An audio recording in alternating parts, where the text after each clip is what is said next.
Qin Anyang was transported to an ancient world along with his own body. However, the transfer did more than simply throw him into another era. It also transformed a grown man into a 15-year-old boy. It seemed like a true gift. Qin Anyang had become young again and received an opportunity to start his life over. However, his new body was so weak that he could barely lift himself off the ground. Every step drained his strength. Even a short walk could end with him losing consciousness. Then another problem appeared. The locals mistook Qin Anyang for the village fool who had disappeared several days earlier. He tried to explain that they were mistaken. He told them his real name and insisted that he had never lived in this village before. However, the more Qin Anyang argued, the more convinced everyone became that he was the missing fool. In the end, they simply carried him to a small thatched hut that supposedly belonged to him. The hut was old, cramped, and almost empty. However, it protected him from the rain and wind. For someone who had just arrived in an unfamiliar world without money, food, or connections, that was already better than nothing. Therefore, Qin Anyang decided to stop arguing with the villagers for the time being. They could continue thinking that he was a fool. Once he recovered his strength, he would prove otherwise through his actions. However, he was not given any time to recover in peace. The very next morning, Qin Anyang sat outside his hut, wondering how he was going to survive. His body barely obeyed him. He had no food. The surrounding village looked so poor that he could not expect help from anyone. At that moment, a loud shout came from the distance. "Fool! Fool!" A strong village man was running toward the hut. He was a man who had found Qin Anyang yesterday and carried him here on his back. However, today he had not come to check on Qin Anyang's health. "Get up quickly. A group of brides has arrived in the village. It is time for you to go and receive a wife." Qin Anyang thought that he had misheard him. He had arrived in this world only yesterday, and today they were already going to give him a wife. The man spoke about it so calmly, as though they were discussing a sack of grain. However, this was not a joke. The strong man pulled the weakened Qin Anyang to his feet and led him toward the center of the village. Along the way, he explained that the local kingdom was constantly at war with neighboring countries. An enormous number of men had died on the battlefields. There were now more than 5 women for every man. The villages were gradually becoming deserted, the population was declining, and there were fewer people left to work the land. To solve this problem, the authorities had passed an unusual law. Unmarried young women of suitable age were gathered into special groups and transported to poor villages. Every man who reached the age of 15 was required to choose one of them and marry her. Qin Anyang looked exactly 15 years old. Therefore, he was also required to receive a wife today. After hearing this, Qin Anyang thought for the first time that being transported to another world might not be so terrible after all. In his previous life, a man could spend years saving money for a wedding. Here, the authorities brought a bride directly to him, and she was completely free. However, the village man then revealed another detail. It genuinely stunned Qin Anyang. One wife was only the beginning. According to the law, a man had to marry for the first time at the age of 15. After that, he was required to take another wife every year. Only after he turned 20 would the authorities stop forcing him into new marriages. This meant that Qin Anyang would have to marry at least 5 women over the next 5 years. Refusing them was not an option. The village man believed that Qin Anyang was incredibly fortunate. Qin Anyang was considered a fool, so he did not have to pay taxes. However, the villagers still had to feed him. If he acquired 5 hardworking wives, they would be able to support their husband themselves. The village would no longer have to share its last scraps of food with him. Therefore, the man immediately began giving him advice. Choose the strongest woman.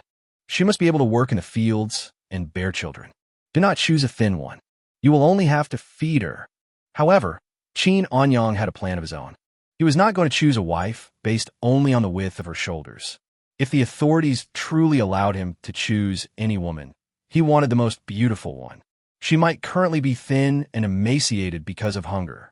The important thing was that she had an attractive appearance. Once Qin Anyang became wealthy, he would be able to feed her properly. Of course, he first had to figure out how to become wealthy in an impoverished village when he could barely remain on his feet.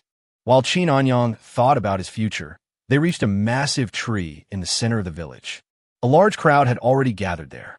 Qin Anyang immediately noticed something strange. Almost everyone present was a woman. There were so few men that they could be counted on one hand. Most of the villagers also looked malnourished. Their clothes were covered in patches, and their gaunt faces revealed that they were constantly starving. Compared to everyone else, the strong man who had brought Qin Anyang looked like a mighty warrior. Only now did Qin Anyang realize just how poor this world was. However, he was even more surprised by the young women standing in the center of the crowd. There were more than 50 of them. They had all come here to get married. Each woman carried a small bundle over her shoulder that probably contained everything she owned. They wore old clothes and looked even hungrier than the villagers. Some of them were so thin that they appeared ill. The village chief and the government official escorting the brides stood beside them. The strong man led Qin Anyang over to them and announced cheerfully, "I brought our fool." The official studied Qin Anyang carefully and frowned. He had visited this village several times before and had seen the missing fool. However, the young man standing before him looked completely different. Furthermore, Qin Anyang was so emaciated that the official doubted he would survive until the next month. The village chief explained that the fool had been missing for several days. He had only been found yesterday. He currently looked terrible, but he should recover after resting. The official pretended to believe him. In truth, he already considered Qin Anyang practically dead. The village had neither medicine nor nutritious food. Even healthy people could barely survive here. How could such a weak boy possibly recover? However, as long as Qin Anyang remained alive, the kingdom's law still applied to him. He had turned 15. That meant he was required to marry today. The official did not want to waste any time. He still had more than 10 villages to visit. Therefore, he ordered them to begin the selection immediately. The strong man happily led Qin Anyang along the row of brides. He almost immediately began choosing a wife on Qin Anyang's behalf. First, he pointed at a broad-shouldered woman. "Look at this one. She is strong and will definitely be able to work in the fields." After walking a few more steps, another woman caught his attention.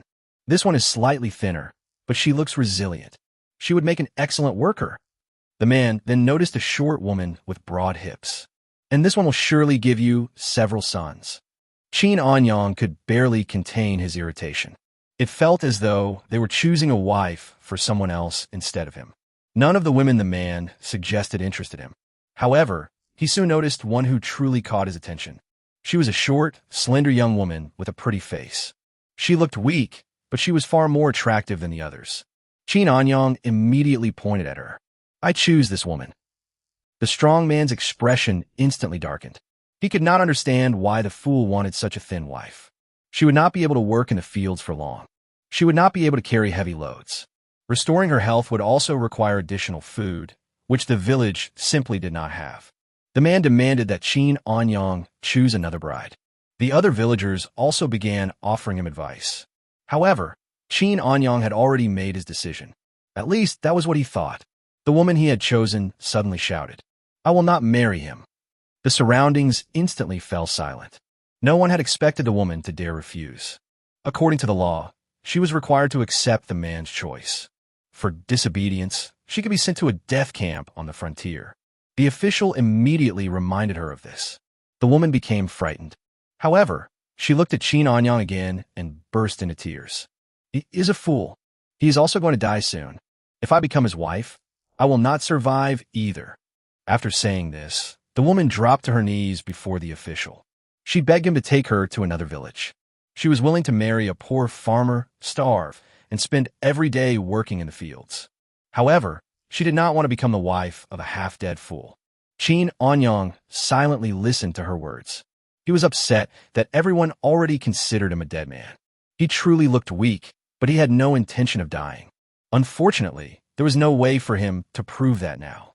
Even if Qin Anyang tried to convince everyone that he was perfectly healthy, the villagers would only decide that the fool was speaking nonsense again. Meanwhile, the official found himself in a difficult position. According to the law, the woman had no right to refuse. However, sending her to a death camp because she did not want to marry a dying man would be too cruel. The village chief intervened. He suggested releasing the woman and allowing Qin Anyang to choose someone else. They were all ordinary people.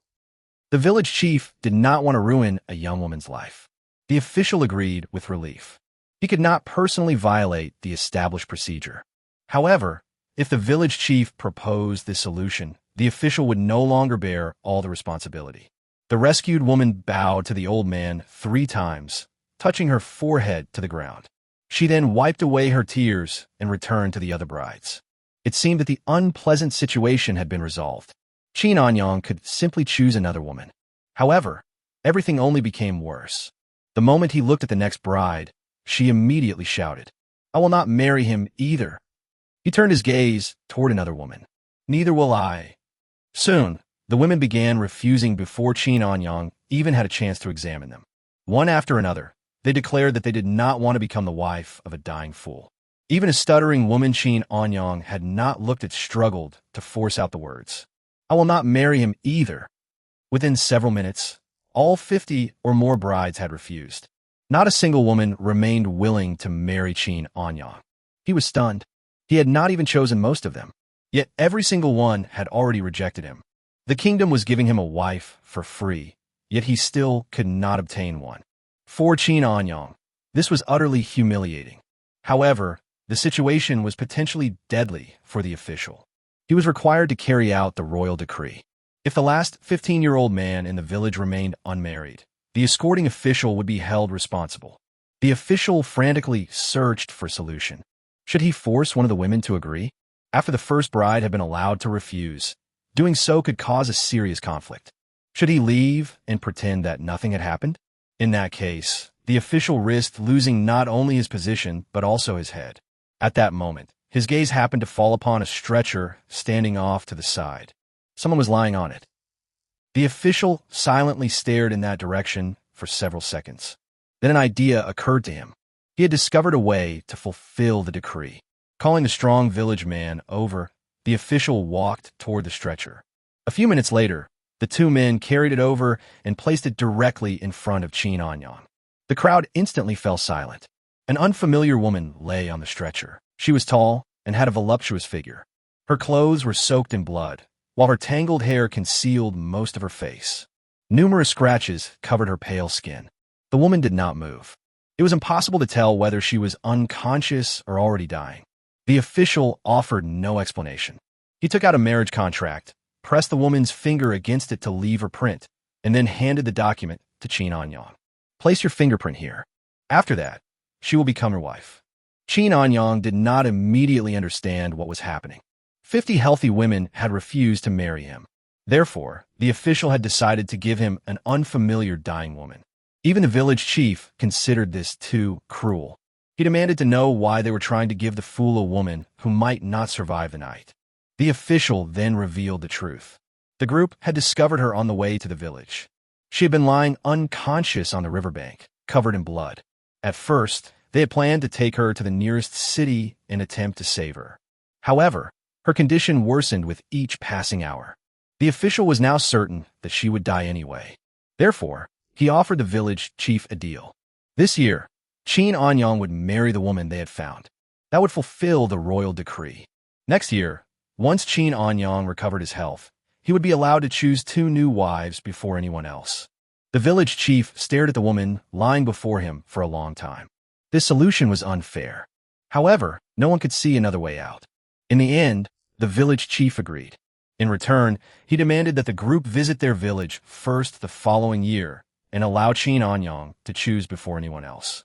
The official immediately gave his word. The decision now rested with Qin Anyang himself. Qin Anyang looked at his future wife. Despite the blood, scratches, and tangled hair, the woman was clearly beautiful. However, everyone around them already considered her dead. If Qin Anyang signed the contract, he might bring home a lifeless body instead of a wife. But all the other women had rejected him. The official was also unwilling to leave until the marriage had been completed. There was no other choice. Qin Anyang let out a heavy sigh. Then he pressed his finger against the marriage contract and left his fingerprint. The officer tucked the signed marriage contract into his clothes. After briefly saying goodbye to Lin Dangshan, he called the group of women waiting to be married and left Jinan Dam, heading to the next village. Lin Dangshan watched the group leave the village, then turned back to look at Qin Anyang. Seeing his gloomy face, he wanted to say something but stopped. He sighed, and in the end said nothing. Dao, Call someone to go with you and help the silly boy carry his wife back. Yes, village chief. Lin Dahu answered, then turned and waved toward the crowd. Dainyu, come over and help. Coming. Lin Dainyu ran out from the crowd. His height and build were about the same as Lin Dahu's. The two of them, one in front and one behind, lifted the stretcher and walked toward Qin Anyang's old, broken thatched hut. Qin Anyang sighed, lowered his head, and followed behind them. The villagers around them had different expressions as they watched this scene, but no one spoke. They only silently watched the figures of the few people leaving. Everyone knew in their hearts that this wife of the fool, if no miracle happened, probably would not live for many days. Lin Dahu and Lin Dainyu helped Qin Anyang carry his wife back. After placing her on the wooden bed inside the house, they casually found an excuse and hurried away, clearly unwilling to stay here for long. Qin Anyang looked at the backs of the two hurriedly leaving and sighed helplessly. He closed the door and turned back to the wooden bed. Looking at the woman lying unconscious on the bed, he hesitated for a short while, then stepped forward to check the injuries on her body.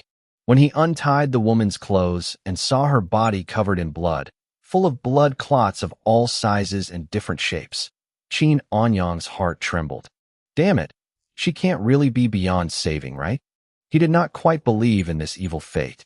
No matter what, he was still a transmigrator. It was impossible for him to be so unlucky that he married a dead person right at the start, right? If he really married a dead person back home, he might as well just hit his head and die. With this kind of luck, living was also suffering. After a detailed full-body check, Qin Anyang's hanging heart finally settled down. He let out a long breath. Damn it, there isn't even one wound on her body. Made me worry for nothing. The reason the woman's injuries looked so serious had everything to do with her soaking in the water for a long time. Those blood clots on her body were not formed from her own blood. From head to toe, there were only some tiny wounds scratched by branches. On the surface, it looked quite frightening, but it was not serious at all. She could recover completely by relying on her body's own healing ability. And during the check, Qin Anyang also gained a tiny little surprise. This wife he had brought back by a strange mistake not only had an absurdly good figure, she was also an extremely rare natural top-grade white tiger. Her skin was fair, smooth, tender, and full of elasticity. A waist that could be held in one hand, and round, perky hips. The valley in front of her chest was a full palm wide in depth. She truly had great ambition in her chest. She was tall, with a full and graceful body. Her long legs were even the best of the best. The only flaw was that her face, beautiful enough to ruin kingdoms and cities, still had small scratches from branches that had not healed yet. But that was only a small problem. Although Qin Anyang's medical knowledge was shallow, handling these small wounds was still no problem. He covered the woman with the quilt, picked up the clothes stained red with blood, and walked outside the house. A bright smile spread across his face as he murmured to himself, "That officer is a good person. He gave me such a top-grade wife. In the future, I must find a chance to properly thank him." He walked outside, placed the clothes in his hand to the side, picked up a very old wooden basin, and walked toward the open-air stove a few yards away. He lifted the pot lid, added water, added firewood, and lit the fire. After a round of busy work, by the time the water in the pot boiled, 2 hours had already passed. Dragging his weak body, Qin Anyang carried half a basin of water back into the house and carefully wiped the bloodstains from the woman's body. He ran back and forth a full 6 times before he finally wiped all the blood from the woman's body clean. Although the process was very tiring, he enjoyed it. Sitting by the bed, looking at the sleeping woman, Qin Anyang reached out and smoothed a strand of black hair beside her ear. He smiled like a fool. At this moment, a shout sounded from outside the house. "Silly boy, Aunt Wong brought dinner for you. Hurry out and take the food." "Aunt Wong, I'm coming right away." Qin Anyang answered and got up to walk outside. He opened the door. Looking at Aunt Wong outside the door, who was carrying 2 wooden baskets, Qin Anyang smiled and greeted her. "Aunt Wong." Aunt Wong nodded and handed the 2 wooden baskets in her hands to Qin Anyang, saying, "The big bowl is yours. The small bowl is your wife's. There is also a bowl of fish soup inside." Your Uncle Dahu specially went to the Kanglan River this afternoon, caught a fish, and made it for you. That fish was not easy to catch. Do not drink it all by yourself. Remember to leave some for your wife. If she wakes up, give it to her to drink. Do you understand? Qin Anyang felt warmth in his heart. He took the wooden baskets and said with a smile, Aunt Wang, I understand. Aunt Wang nodded, walked to the doorway, bent down, and picked up the wooden basket she had left in the morning. Silly boy, Aunt Wang will go back first. Aunt Wang, take care. Hearing this, Aunt Wang looked at Qin Anyang in surprise. She did not know whether it was an illusion, but she always felt that Qin Anyang was a little different from before. It was as if he had become sensible. But looking at his silly appearance and the trace of wisdom showing in his eyes, Aunt Wang immediately felt that she was thinking too much. She shook her head, turned around, and left directly. Qin Anyang watched Aunt Wang's leaving figure. Like Lin Dahu and Lin Daniu, she clearly was also unwilling to stay here any longer. As for the reason, it was nothing more than fear that his wife might die and bring bad luck onto them. Qin Anyang could understand this. He also did not need to explain anything. After his wife recovered to normal in the future, this kind of situation would naturally disappear. Carrying the wooden baskets, he returned inside the house and closed the door. He placed the wooden baskets on the old small wooden table beside the window and took out the dinner inside. One large bowl and one small bowl of porridge, plus one plate of fried wild vegetables and one bowl of fish soup. Although it was somewhat poor, Qin Anyang ate with incomparable satisfaction, as if he were eating some delicacy of the human world. In truth, he was just too hungry. Life in Jinan Dam was poor. The villagers here only ate 2 meals a day. It was not that they did not want to eat lunch. It was that they did not have enough grain and could not bear to eat it. For a person used to 3 meals a day, suddenly changing to 2 meals a day was very hard to adapt to immediately. On top of that, his body was weak. So truly, anything he ate tasted fragrant. After the meal, Qin Anyang carefully put away the small bowl of porridge and the bowl of fish soup that had barely been touched. He went outside and simply rinsed his mouth with water. He raised his head and looked into the distance. Jinan Dam under the dusk was peaceful and quiet. That tall Jinan tree reaching into the clouds stood there like the guardian god of this village. Looking at this scene, Qin Anyang could not help smiling and murmured to himself, This place is actually pretty good. He returned into the house, closed the doors and windows, took off his shoes, got on the bed, and held his wife in his arms. He turned his head and stared at the side of her face for a while, then closed his eyes and slowly fell asleep. He would not be like those novels he had read in his previous life. They were already husband and wife, yet they still acted pretentious, talking about men and women being different and sleeping in separate beds. If you have a wife, you should hold her to sleep every day. Otherwise, why marry her back? Late at night, inside the quiet and dark thatched hut, two soft murmurs suddenly sounded. Water, water. Qin Anyang opened his eyes in a daze, his brows furrowed. He suspected that he might be hearing things. Water, water. At this moment, Luo Qinghuan again let out two weak whispers. In the silent dark night, they sounded especially clear. Qin Anyang suddenly came back to his senses and hurriedly turned to check Luo Qinghuan's condition. In the pitch-black surroundings, he could not quite see the expression on her face. But those bright eyes made Qin Anyang's heart rejoice. My wife woke up. Wait a moment. I'll bring water for you, Qin Anyang said excitedly. He flipped over and got off the bed, not even putting on his shoes, and felt his way barefoot toward the small wooden table inside the house. He carefully picked up the fish soup, but after walking only 2 steps, he stopped, because the fish soup had already become extremely cold. After thinking for a bit, Qin Anyang turned around and put down the fish soup, then picked up an empty bowl and slowly felt his way outside. A moment later, Qin Anyang came back carrying a bowl of warm water. It was the water left in the pot from when he had washed Luo Qinghuan's body earlier. Relying on the remaining heat in the stove, it still kept a little warmth. He walked to the bedside and placed the bowl to the side. He helped Luo Qinghuan sit up and lean against his arms. Then he picked up the bowl and carefully brought it to her mouth, saying, The water is warm. It will not burn your mouth. Luo Qinghuan's pale lips opened slightly. She held the edge of the bowl and began drinking water in small sips. After a bowl of water entered her stomach, her face became a little rosier, and her mental state also improved. Her eyes looked sideways toward Qin Anyang, and her tone was somewhat weak as she said, "Who are you? What place is this? I am your hus." Halfway through his words, Qin Anyang suddenly stopped. He felt that calling himself her husband in this way seemed a little improper right now, so he immediately changed his words and said, "I am your husband. This is our home. Husband home." Luo Qinghuan murmured softly, her eyes full of confusion. She felt as if she had forgotten something very important. But the next moment, her eyes closed, and she fainted again. Why did she faint again right after waking up? Qin Anyang looked helpless. He had still been thinking about how to explain everything to her if she asked later. Now there was nothing to explain. He carefully laid Luo Qinghuan flat, then lay down himself, covered them with the quilt, held his wife in his arms, and slowly fell asleep.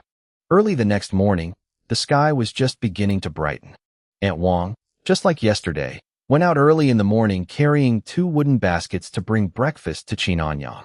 When she arrived at Qin Anyang's house, she saw him sticking out his backside and messing around by the stove.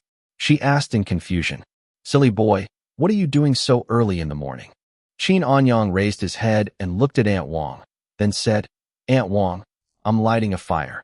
"Why are you lighting a fire in the morning?" "I'm lighting a fire to heat up the fish soup for my wife to drink." "For your wife to drink?" Aunt Wang froze, not reacting for a moment. But the next instant, she suddenly came back to her senses. "Silly boy, your wife woke up?" Qin Anyang shook his head and said, "Not yet. She is still sleeping now. I'll heat up the fish soup first, then go wake her." Hearing this, Aunt Wang froze, then sighed helplessly. She had gotten excited for nothing. That silly boy's wife had such serious injuries. How could she wake up so easily? Yesterday, she had even thought this silly boy had finally become sensible, and when she went home, she had specially told her man, Lin Dahu, about it. Now looking at it, this silly boy had not become sensible at all. He was still terribly foolish. With your wife's injuries being so serious, how could she wake up just because you wanted to wake her? Aunt Wang sighed inwardly, walked to the stove, and placed the 2 wooden baskets in her hands on top of it. "Silly boy, I'll leave breakfast here for you. Aunt Wang still has to go work in the fields, so I'll leave first." "Okay, Aunt Wang. Take care." Aunt Wang's steps paused. She turned her head and looked at Qin Anyang, who had his head lowered and was fiddling with the flint stones. That strange feeling rose in her heart again. She always had a kind of illusion. This silly boy really seemed to have become sensible. But the next moment, she immediately threw that thought out of her mind and turned to leave. Qin Anyang held 2 flint stones in both hands and kept trying to start a fire. Click, click, boom. After trying at least over 100 times, he finally got the fire started. Looking at the blazing flames, Qin Anyang could not help complaining. "Damn it, this flint is really freaking hard to use." He wiped the sweat from his forehead, picked up the dry branches he had prepared beside him, and put them into the stove. After the water in the pot boiled, Qin Anyang placed the bowl of fish soup into the pot together with the bowl, using the heat of the hot water to warm the soup. The advantage of this was that the taste of the fish soup would not change much because of being heated a second time, and the temperature would also be more suitable to drink. A moment later, Qin Anyang picked up the fish soup from the pot and walked into the room. He came to the bedside, placed the fish soup to the side, reached out, gently pushed Luo Qinghuan, and called, "Wife, wake up. Hurry and wake up." Luo Qinghuan opened her eyes in a daze. Looking at the weak-looking man in front of her, she asked in confusion, "Who are you?" Qin Anyang said, "I am your husband. Do not speak nonsense. I have never married anyone. Where would I get a husband?" Luo Qinghuan said coldly, a cold light appearing in her eyes. What kind of status did she have? The only female emperor in the history of the southern wasteland continent. The Luo kingdom she had built with her own hands. Luo kingdom, boom. The memories hidden deep in Luo Qinghuan's subconscious, the memories she had been unwilling to face, surged out like a tide at this moment and instantly drowned her. Qin Anyang saw that Luo Qinghuan's expression was somewhat cold, but he did not care too much. He only took it as a normal reaction. After all, After waking up from sleep and suddenly finding out that she had gained a husband, no one could accept it immediately. There had to be a process of getting used to it, right? He sorted out his thoughts and said, "You only married me yesterday. The marriage contract is at the government office. If you do not believe it, after your body recovers, I can go with you to check it." Hearing this, Luo Qinghuan came back to her senses. Looking at the weak-looking man in front of her speaking confidently, her eyes became somewhat complicated. She did not speak to interrupt him. Instead, she patiently continued listening. "Speaking of it, the two of us became husband and wife by a strange mistake. It was caused by fate, and it was also destined. At that time, you were seriously injured and unconscious. The officers of the wedding escort team found you by the bank of the Kanglan River. You can also see my situation. Because of some special reasons, I became this extremely weak appearance. Naturally, no woman was willing to marry me. To complete their task, the officers of the wedding escort team matched you with me. After signing the marriage contract, they took it away. But do not worry. My current appearance is only temporary. In less than 3 months. In less than 2 months, I will definitely recover to normal. When my body recovers to normal, at that time." Qin Anyang did not hide anything. He told Luo Qinghuan the whole story of how the two of them became husband and wife from beginning to end, and then he began to brag. He painted one big promise after another. Whether he could do it in the future or not did not matter. Bragging did not cost money anyway. As long as he could comfort his beautiful wife's heart right now, why care about so much? Even at the end, Qin Anyang did not forget to paint Luo Qinghuan an enormous promise. With a wave of his large hand, he said with an extraordinary manner, "When that time comes, I will personally lead a great army and conquer a land stretching for thousands of miles for you, making you a female emperor who shakes the world and is admired by countless people." Luo Qinghuan looked at the man acting foolishly in front of her. At first, she still felt that the things and grand plans he spoke of were quite normal, and her mind even unconsciously imagined those scenes. But later, it became more and more ridiculous, and she immediately noticed something wrong. This guy was fooling her. However, Luo Qinghuan was not an ordinary person after all. Even though she knew Qin Anyang was fooling her, she still had no intention of exposing him. Instead, she patiently continued listening. Until she heard him say he would make her a female emperor, Luo Qinghuan could no longer hold back her smile. She laughed softly. In an instant, her blooming smile was like 100 flowers opening. Qin Anyang looked at that smile and froze. Then he smiled and praised her. "Wife, you look really beautiful when you smile." Luo Qinghuan's expression stiffened. Her smile instantly disappeared, and a trace of hidden shyness flashed across her face. But what followed was a face full of loss. Female emperor? Just a few days ago, she, Luo Qinghuan, had still been a true female emperor. But the Luo kingdom she had spent decades of effort building had been founded for only 3 years, yet in just a few short days, it had vanished like smoke and turned into nothing. And now, what female emperor was there anymore? There was only a poor homeless person. No, it seemed she still had a home. Although this home was somewhat old and broken, and the husband who had become husband and wife with her by a strange mistake looked so weak that his condition seemed even more serious than hers. But no matter what, in the end, she had a home. Luo Qinghuan thought, could it be that heaven saw how pitiful I am and wants me to live on with a different identity? Otherwise, why arrange this? Would it not have been better to simply let her die in the Kanglan River? Qin Anyang scratched the back of his head with a confused face, feeling somewhat puzzled. Wasn't she smiling so happily just now? Why did she become so lost in the blink of an eye? Could it be that I said something wrong? He carefully thought back over what he had just said. Other than painting a few too many big promises, there did not seem to be anything wrong. He shook his head. Since he could not understand it, he simply stopped thinking about it. Qin Anyang reached out and helped Luo Qinghuan sit up, letting her lean in his arms. He pulled the quilt up a little, covering her exposed snow-white skin. Then he picked up the bowl of fish soup, brought it to Luo Qinghuan's mouth, and said, "Wife, there is fish soup in the bowl. It is good for your body. Hurry and drink it while it is hot." But Aunt Wang made this, so the taste is not very good. Just make do with it. After I finish breakfast later, I will go to the Kanglan River and see if I can catch a few fish. I will make fish soup for you to nourish your body. At that time, I will personally cook it for you. The taste will definitely be several times better than now. I guarantee that after you eat it once, you will want to eat it for the rest of your life." Luo Qinghuan turned her head and looked at the weak face of the man before her, which was full of care. A faint warmth rose in her heart. Perhaps, forgetting everything from the past just like this. As an ordinary woman, spending the rest of her life with this husband who had become her husband by a strange mistake, supporting her husband and raising children, respecting each other as husband and wife.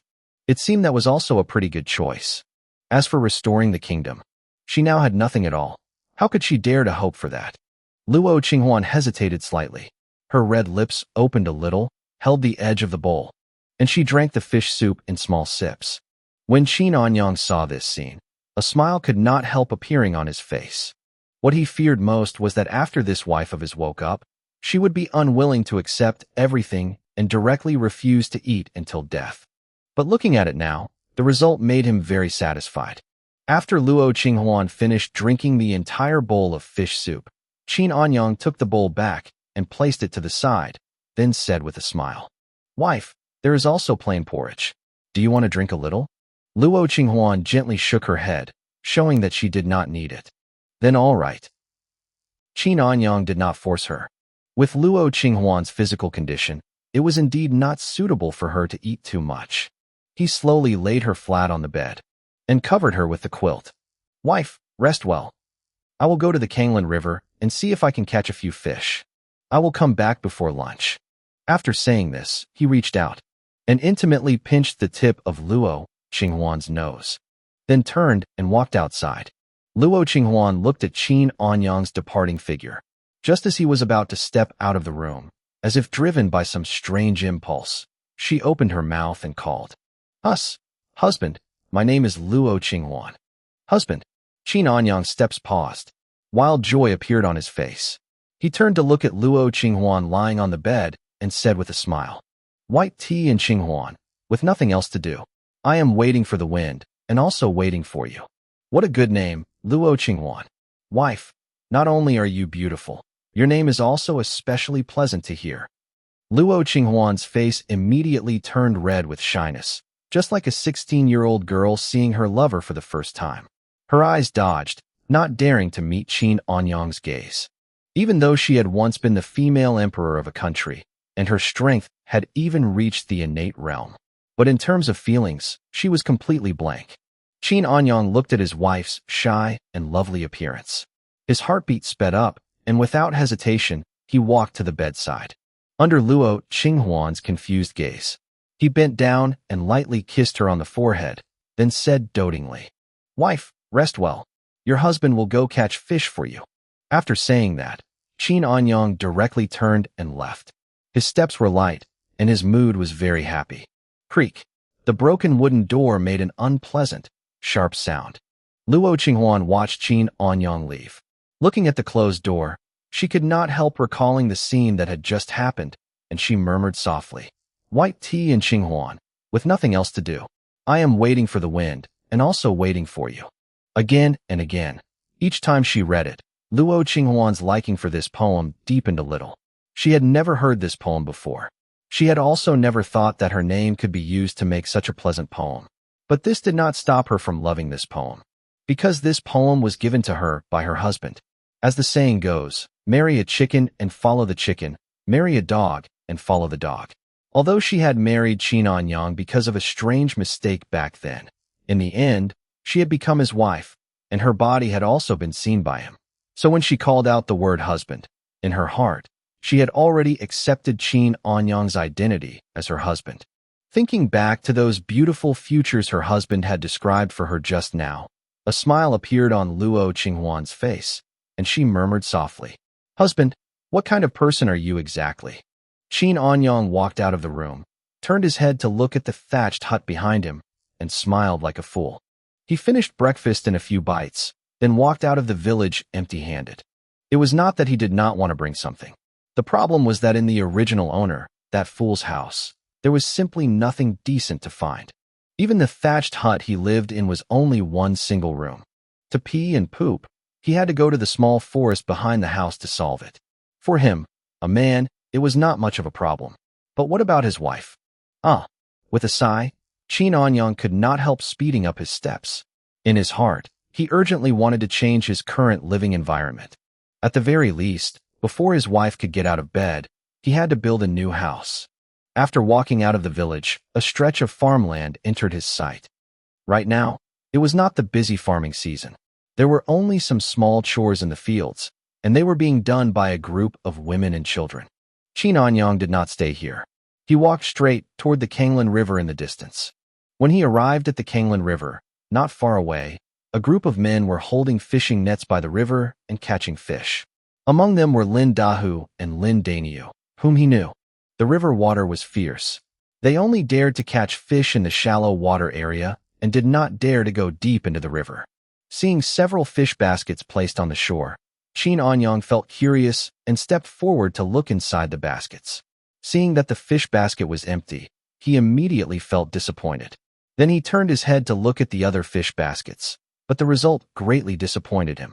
Among 7 fish baskets, altogether there were only 3 small fish that were not even the size of a palm. No wonder when Aunt Wong brought the fish soup yesterday, she said fish was not easy to catch. At that time, he had not taken it seriously. Now, looking at it, this fish did seem somewhat hard to catch. I caught one. I caught another fish. At this moment, an extremely excited voice sounded. Qin Anyang turned his head toward the sound.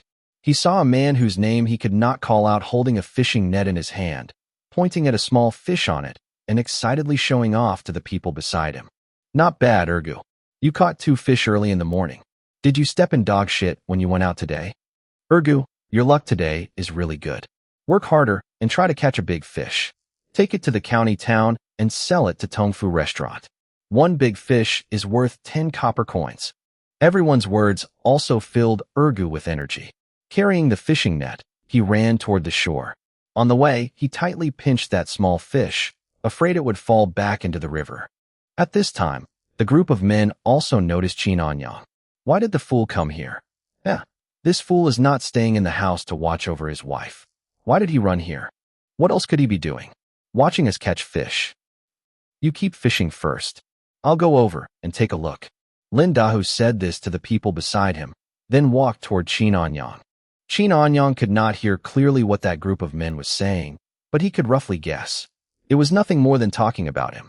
Seeing Lin Dahu walking toward him, he also walked toward the other party. After the 2 sides met, Qin Anyang greeted Lin Dahu and called, Uncle Dahu. Lin Dahu nodded and said, Fool, why did you run here? Uncle Dahu, I came to see if I could catch a few fish to bring back and cook fish soup for my wife to drink. For your wife to drink? Lin Dahu's expression froze. Then he suddenly came back to his senses and asked with an excited face, Fool, your wife woke up. Qin Anyang nodded and said, Uncle Dahu, my wife woke up last night.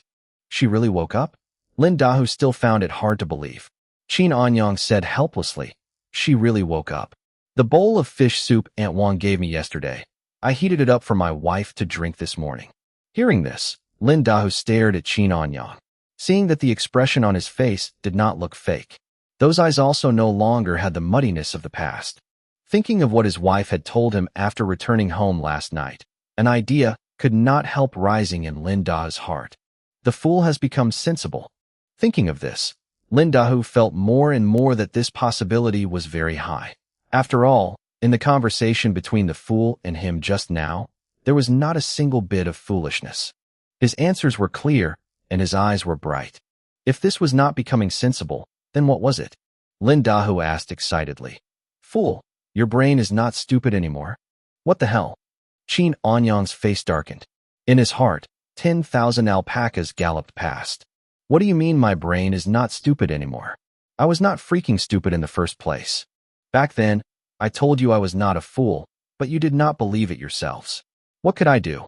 With a sigh, Qin Anyang said helplessly, Uncle Dahu, do I look like a fool now? Lin Dahu frowned and said, Looking at you now, you really do not look like a fool. Realizing that Qin Anyang might really no longer be stupid, Lin Dahu looked left and right like a thief.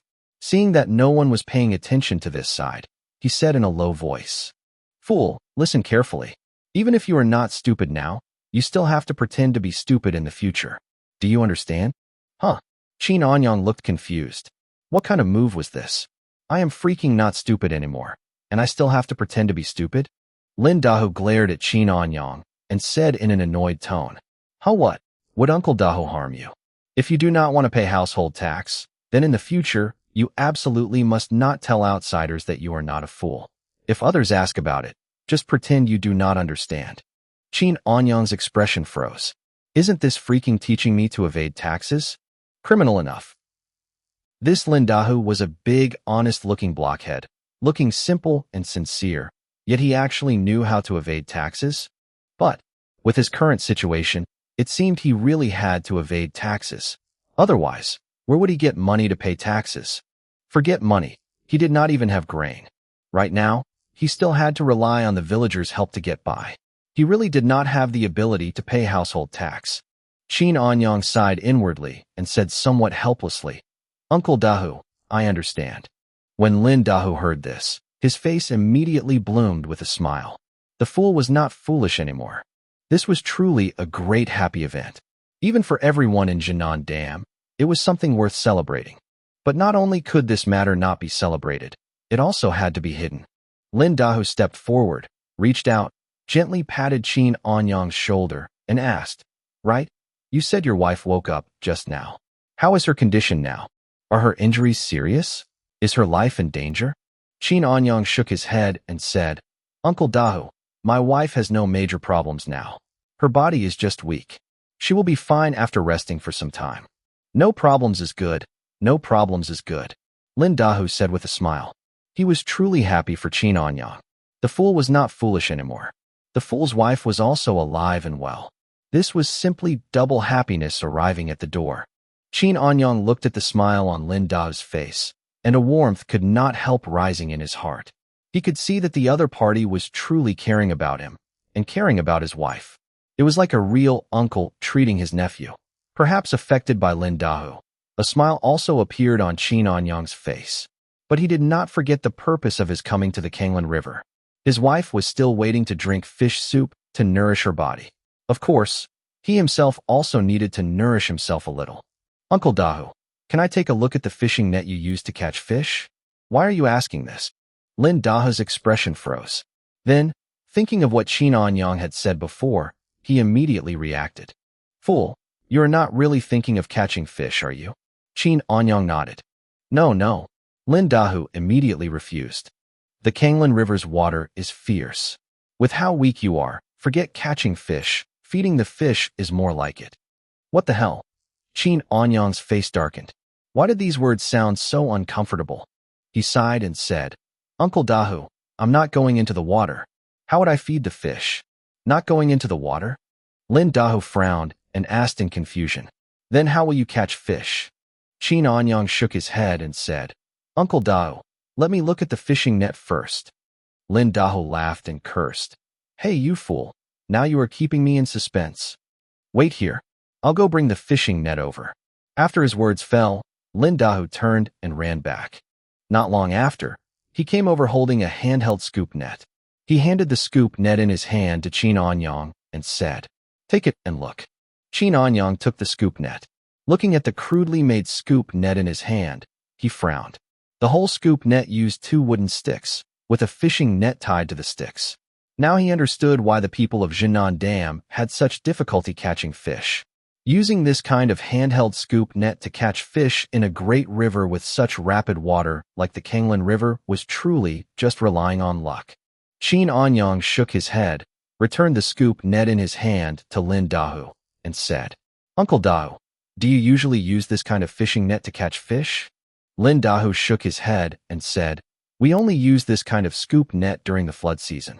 During the dry season, everyone pulls a net together. In the past, we would occasionally set fish traps too, but that thing rarely caught fish and many of them got lost, so we do not use them now. Fish traps? Qin Anyang immediately became interested and said, Uncle Dahu, do you still have that fish trap now? Can you let me look at it? What do you want that thing for? Lin Dahu did not quite understand. Seeing that Qin Anyang seemed very curious about the fish trap, he thought for a moment and said, "There seem to be a few placed over there before that were never collected. I'll go see if they are still there." Qin Anyang said with a smile, "Then I will trouble Uncle Dao." Lin Dao shook his head and told Qin Anyang to wait. Then he ran toward a place not far away. He went into the river and searched around in the shallow water area. A moment later, he lifted a fish trap about the size of a back basket out of the water and did not forget to look inside the trap to see if there were any fish. The result needed no explanation. Forget fish, there was not even a single shrimp. Lin Dahu carried the fish trap up onto the riverbank, walked in front of Qin Anyang, and threw the trap in front of him. "Here, this is the fish trap we used before." Qin Anyang squatted down. After only one look, he discovered where the problem with the fish trap was. The fish trap was woven from bamboo. From the outside, it looked like there was no problem, but the inside was a complete mess. It could not keep fish inside at all. To put it bluntly, the whole fish trap was just a bucket with a smaller opening. With this thing, it would be strange if it could catch fish. He shook his head and sighed inwardly.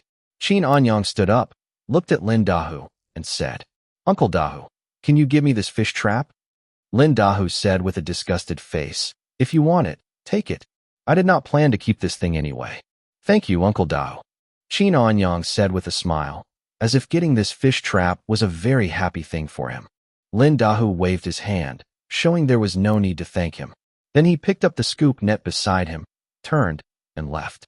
Before leaving, he did not forget to warn Qin Anyang. "Fool, you absolutely cannot go into the water. Even if you want to go into the water, you have to wait until your body has recovered and only go in during the dry season. Do you understand?" "I understand, Uncle Dao," Qin Anyang agreed with a smile, but in his heart, he did not really take it seriously. After Lin Dahu walked far away, he immediately began modifying the fish trap. The modification process was very simple. He used some bamboo strips and inserted them diagonally from the outside of the fish trap into the inside, forming several separated areas inside the fish trap. There was a bamboo grove not far away, and he did not need to cut it with a knife. Picking up some broken bamboo was enough. He pulled apart the bamboo with his hands, took a suitable length, and broke it off. Then he aimed it at the gaps on the fish trap and hammered it in with a stone. 2 hours later, it is finally modified. Qin Anyang wiped the sweat from his forehead. Looking at the fish trap in front of him, which had almost changed into another appearance, a satisfied smile appeared on his face. Actually, if possible, weaving a new fish trap again would be the best choice. But the problem was, he did not have that skill. Right now, he could only use it like this temporarily.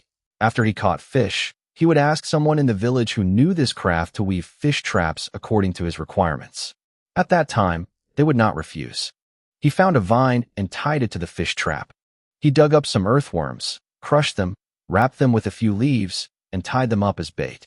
After finishing all the preparations, Qin Anyang dragged the fish trap to the riverbank, found a place where the water flow was relatively slow, and placed the trap inside. Looking at the fish trap slowly sinking into the water, Qin Anyang's heart was full of expectation, and he murmured to himself, "Do not disappoint me." He tied the vine in his hand to a large rock, then walked toward Lin Dahu and the others, preparing to see how they caught fish with nets. Right now, it was still early. He could check the fish trap's harvest before noon and then go back. Near noon, the group of men fishing in the river also went ashore one after another to rest. After soaking in the water for so long, they could not endure it either. Only the man called Ergu was still fighting in the river. This guy really had dogshit luck today. Although he had not caught any big fish, he had caught a full 8 small fish. "Ergu, stop fishing. Hurry up and come ashore to rest. If your feet get frozen badly, that will be troublesome. Ergu, hurry up and come up. Stop fishing." After the group of men went ashore, they stood by the bank and advised Ergu, telling him to come up quickly. Lin Dahu carried a fish basket and walked to Qin Anyang's side. He handed the fish basket in his hand in front of him and said proudly, "Fool, I caught 2 fish in one morning. Impressive, right?" "Impressive, impressive," Qin Anyang answered perfunctorily, somewhat helpless. He really wanted to tell Lin Dahu, "Impressive my ass. You only caught 2 palm-sized small fish in one morning, and you still have the nerve to proudly show off in front of me?" Lin Dahu seemed not to hear the perfunctory tone in Qin Anyang's voice. He sat down beside him and said with a smile, "Fool, when evening comes, I'll have Xiao Zui make a pot of fish soup. At that time, I'll send 2 bowls over to you. 1 bowl for you and 1 bowl for your wife." Xiao Zui was Aunt Wang. Her full name was Wang Xiao Zui. Qin Anyang smiled and said, "Uncle Dahu, there is no hurry for that. I'll first go see whether the fish trap I set this morning has any harvest." Lin Dahu said, somewhat surprised, "Oh, you kid put that fish trap into the river?" Qin Anyang nodded, stood up, patted his backside, and invited Lin Dahu. "Uncle Dahu, do you want to go take a look with me?" "Hee, there is nothing to do anyway, so I'll go take a look and see how lucky you kid are." Although he said that, in Lin Dahu's heart, he only planned to pass some time. He did not think that fish trap could catch fish. Unless this fool had heaven-defying dogshit luck, otherwise. The two of them walked toward the distance together. When the other men of Jinan Dam saw this, they glanced over once and then no longer paid attention. A moment later, Qin Anyang led Lin Dahu to the place where he had set the fish trap. He squatted down, untied the vine from the stone, held the vine, and slowly pulled it back. Lin Dahu looked at his slow movements, stepped forward, snatched the vine from his hand, and said, "Go, go, go. Stay to the side. You are so weak that you cannot even pull up a fish trap." Qin Anyang's face darkened. Looking at Lin Dahu pulling the fish trap there, he really wanted to step forward and kick him into the river. Why were his words so unpleasant? Lin Dahu pulled the fish trap up in a few moves. Seeing that the fish trap had completely changed in appearance, his expression froze. But the next moment, he immediately felt that something was wrong. There were fish inside the trap. He squatted down and looked into the fish trap, then immediately cried out in shock, "Fool, the fish trap you set caught fish." Hearing this, a bright smile appeared on Qin Anyang's face. The heart he had been holding up finally settled down. The modified fish trap worked. Then he could rely on catching fish to earn his first bucket of gold and improve his current living situation, so he would not have to live so bitterly and poorly. After Lin Dahu took the fish out of the trap, he looked at the 3 big fish and 7 small fish placed on the ground, and his whole person fell into self-doubt. "Fool, how did you do it?" Qin Anyang said in a very punchable way. "First like this, then like that, and it was done." "First like this, then like that." Lin Dahu looked confused. The scene in front of him made him feel a strange sense of familiarity. Qin Anyang did not say much. He squatted down and fiddled with the 3 big fish that he did not recognize. "Uncle Dahu, can these 3 fish be sold for money?" Lin Dahu said, "Of course they can be sold for money. Tongfu restaurant in the county town is buying them. Fish this big can sell for 10 copper coins each." He turned his head to look at Qin Anyang. "What? You want to sell these 3 fish?" Qin Anyang nodded and said, "Uncle Dahu, can I trouble you to help me take the fish and sell them?" "Do not worry. I will not let you run this errand for nothing. Of those 7 small fish, you can take 3 back later as payment for the errand." Hearing this, Lin Dahu slapped Qin Anyang on the back of the head and said with a stern face, "What are you saying? It is just helping you sell some fish. Do you think I would take errand money from you?" Warmth rose in Qin Anyang's heart. He did not argue too much over this matter and said with a smile, "Then thank you, Uncle Dahu. That is more like it." A smile appeared on Lin Dahu's face. He was a truly straightforward man, without so many little thoughts, and he did not like taking small advantages. He stepped forward and put the fish back into the fish trap. Then he placed the trap by the riverbank to make sure the fish inside would not die. "Fool, watch the fish trap here. I'll go back and get a fish basket." As soon as his words fell, Lin Dahu carried his own small fish basket and turned to run back toward the village. Qin Anyang watched Lin Dahu's figure go far away and silently made a decision in his heart. In less than half an hour, Lin Dahu returned, carrying 1 large fish basket and 1 small fish basket in his hands. He came to the riverbank and lifted the fish trap out of the river. He placed the 3 big fish into the large fish basket and filled the basket with some water. "Fool, I'll go to the county town first and help you sell the fish. I'll bring the money to you when I come back. As for those small fish, pack them yourself later. You do not need to return the fish basket to me." After saying that, Lin Dahu carried the fish basket on his back and left in the direction of the county town, walking very quickly. Qin Anyang shouted toward Lin Dahu's back, "Uncle Dahu, thank you." Lin Dahu raised one hand and waved, showing there was no need to thank him. Seeing this scene, a smile appeared on Qin Anyang's face. He was now liking this world more and more. He squatted down, placed the 7 small fish into the fish basket, and did not forget to put the fish trap back into the river. After doing all this, Qin Anyang carried the fish basket and stepped onto the road home with light steps. "Wife, I'm back." Qin Anyang shouted into the house, placed the fish basket at the door, pushed open the door, and walked in. He went straight to the bedside. Seeing Luo Qinghuan staring at him with a pair of beautiful eyes, Qin Anyang reached out, pinched her cheek, and teased. "Wife, did you miss me?" Luo Qinghuan's face turned red. Her heartbeat sped up, and she showed the shy posture of a young girl. She shook her head, then nodded. "Wife, you shook your head and nodded again. So did you miss me or not?" Under Qin Anyang's gaze, Luo Qinghuan answered with a face full of shyness. "I did." Qin Anyang showed a look of wild joy. He bent down and kissed Luo Qinghuan between her eyebrows, gently stroked her cheek dotingly, and said with a smile, "Wife, I missed you very much too. This morning, I caught many fish. I'll go make fish soup for you now. In a while, you will be able to drink delicious fish soup." After his words fell, Qin Anyang intimately pinched Luo Qinghuan's cheek, then turned and walked outside. At this moment, Luo Qinghuan opened her mouth and called him to stop. "Husband." Qin Anyang's steps paused. He turned his head to look at Luo Qinghuan and asked in confusion, "Wife, what is wrong? Is there something?" "Husband, I." Luo Qinghuan's face was red with shyness. She twisted shyly, looking as if it was hard to speak. Qin Anyang frowned, turned back to the bedside, squatted down, held Luo Qinghuan's hand, and said in a gentle tone, "Wife, you must remember, I am your husband.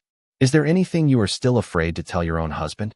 Luo Qinghuan looked at Qin Anyang's eyes full of care. Warmth rose in her heart.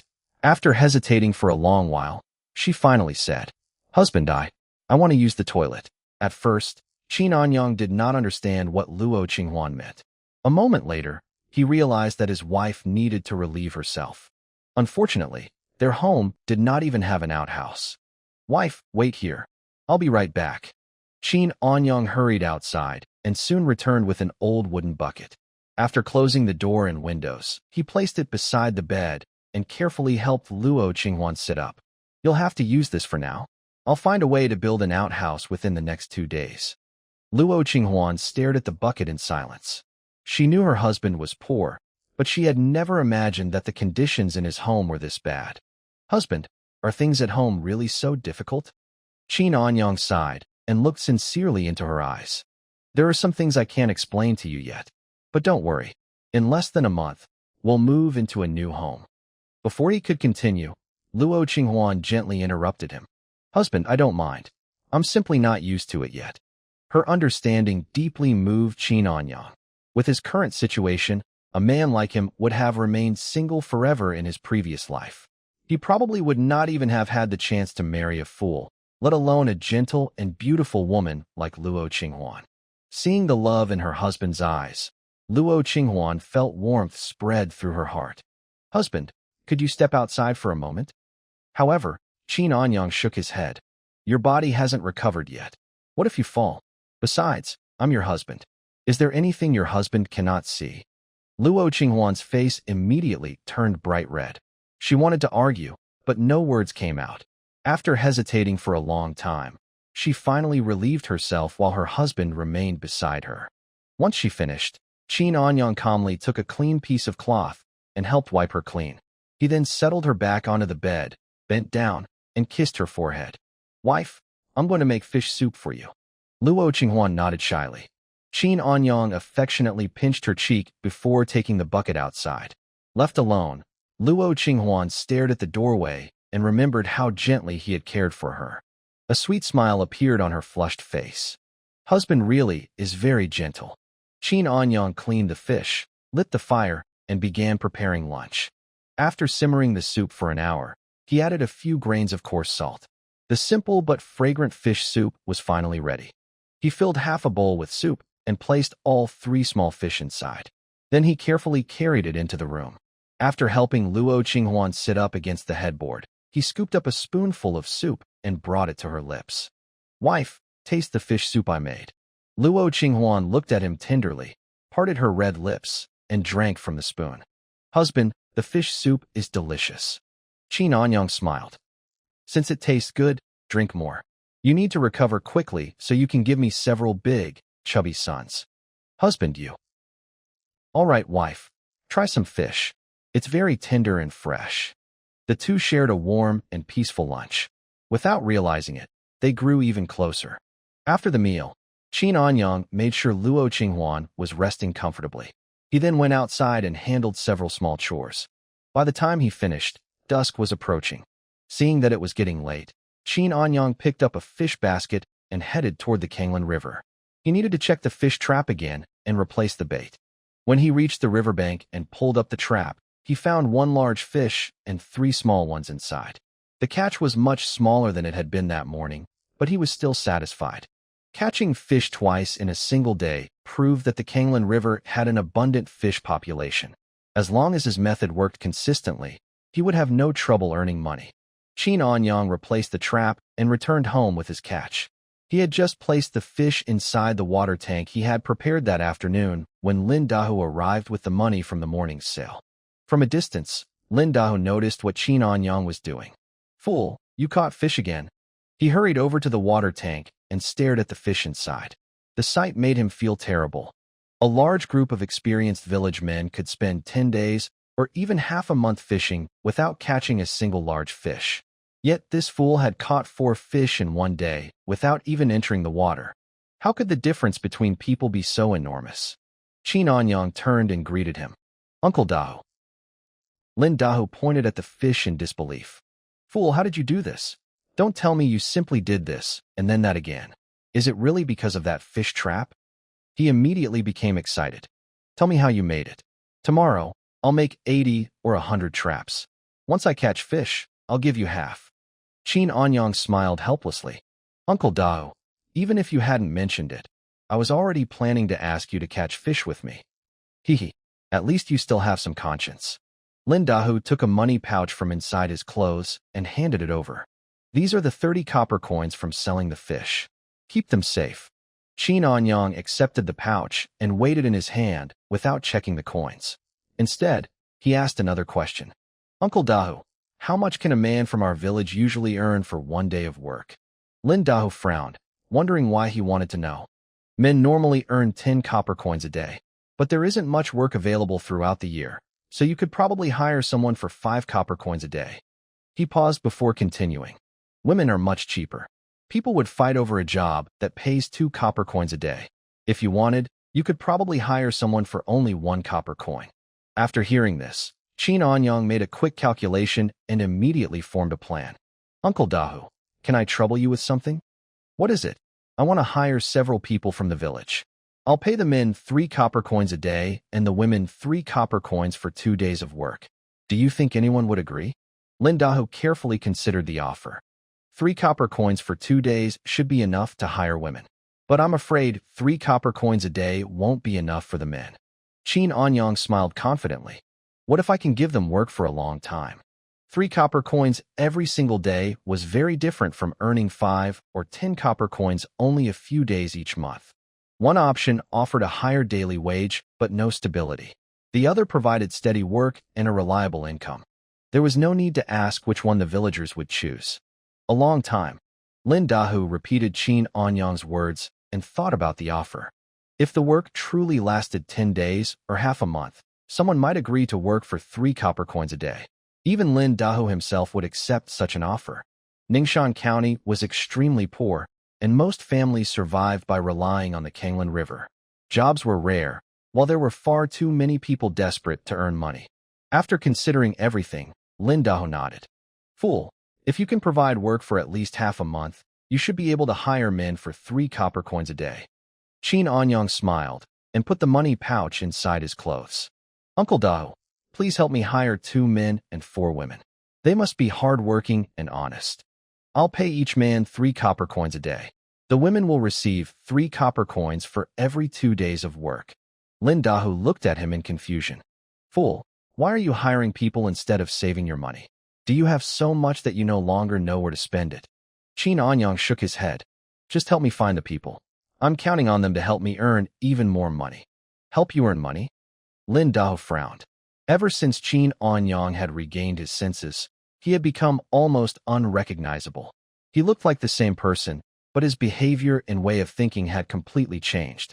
Unable to hold back his curiosity, Lin Dao asked, "Tell your uncle the truth. What exactly are you hiring these people to do? If you don't explain it, I won't dare bring anyone here."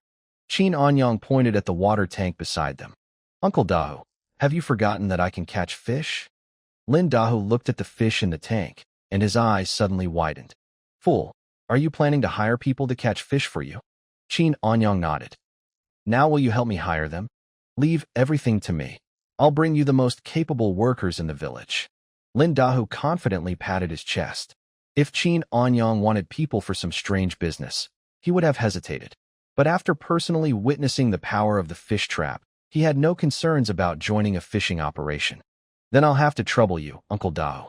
Qin Anyang scooped 2 small fish out of the water tank, placed them in a basket, and handed it to Lin Dao.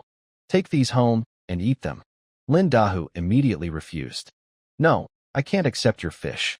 Keep them for your wife." "Uncle Dao, they're only 2 small fish. I still have plenty left."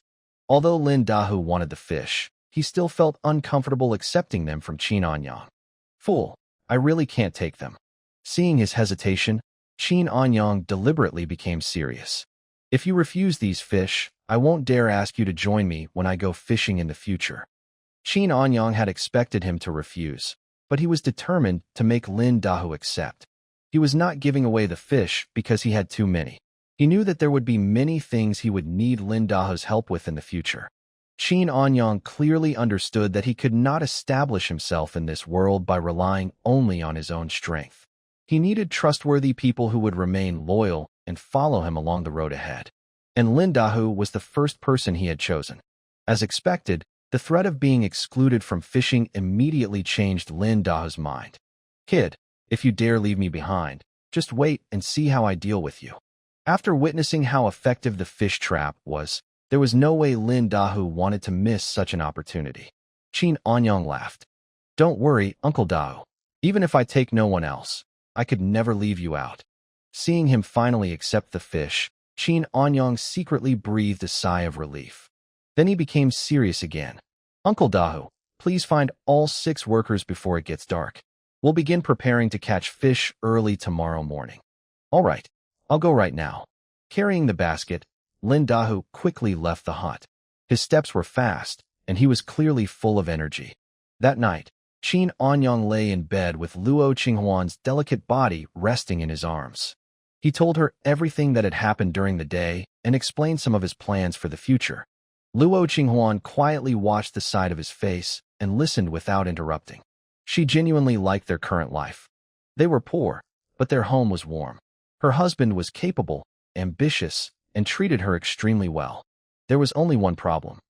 He loved making grand promises, and each promise was followed by another, even greater one. If she was not careful, she felt as though he might completely fool her. Luo Qinghuan found it both helpless and amusing. She even began wondering what would have happened if she were still the empress of the Luo kingdom. With his clever words and endless schemes, perhaps Qin Anyang would have become the greatest treacherous minister in her court. Meanwhile, Qin Anyang had been talking until his mouth felt dry, yet his wife had not responded even once. Confused, he turned toward her and saw Luo Qinghuan smiling to herself. Feeling both annoyed and amused, he reached out and pinched the tip of her soft pink nose. "Your husband has been talking to you, but you've ignored every word and kept smiling foolishly. Once your body recovers, just wait and see how I deal with you." Luo Qinghuan's face turned red. Like a child caught doing something wrong, she answered shyly. "A husband as gentle as you would never punish me." "I won't punish you. I'll spank you." "Husband." Hearing her spoiled voice, Qin Anyang immediately felt a restless heat rising inside him. For a moment, he wanted nothing more than to turn over and take her right there. But both of them were still too weak. Qin Anyang's current body could barely handle ordinary work. If he attempted something so physically demanding before recovering, he might truly lose his life.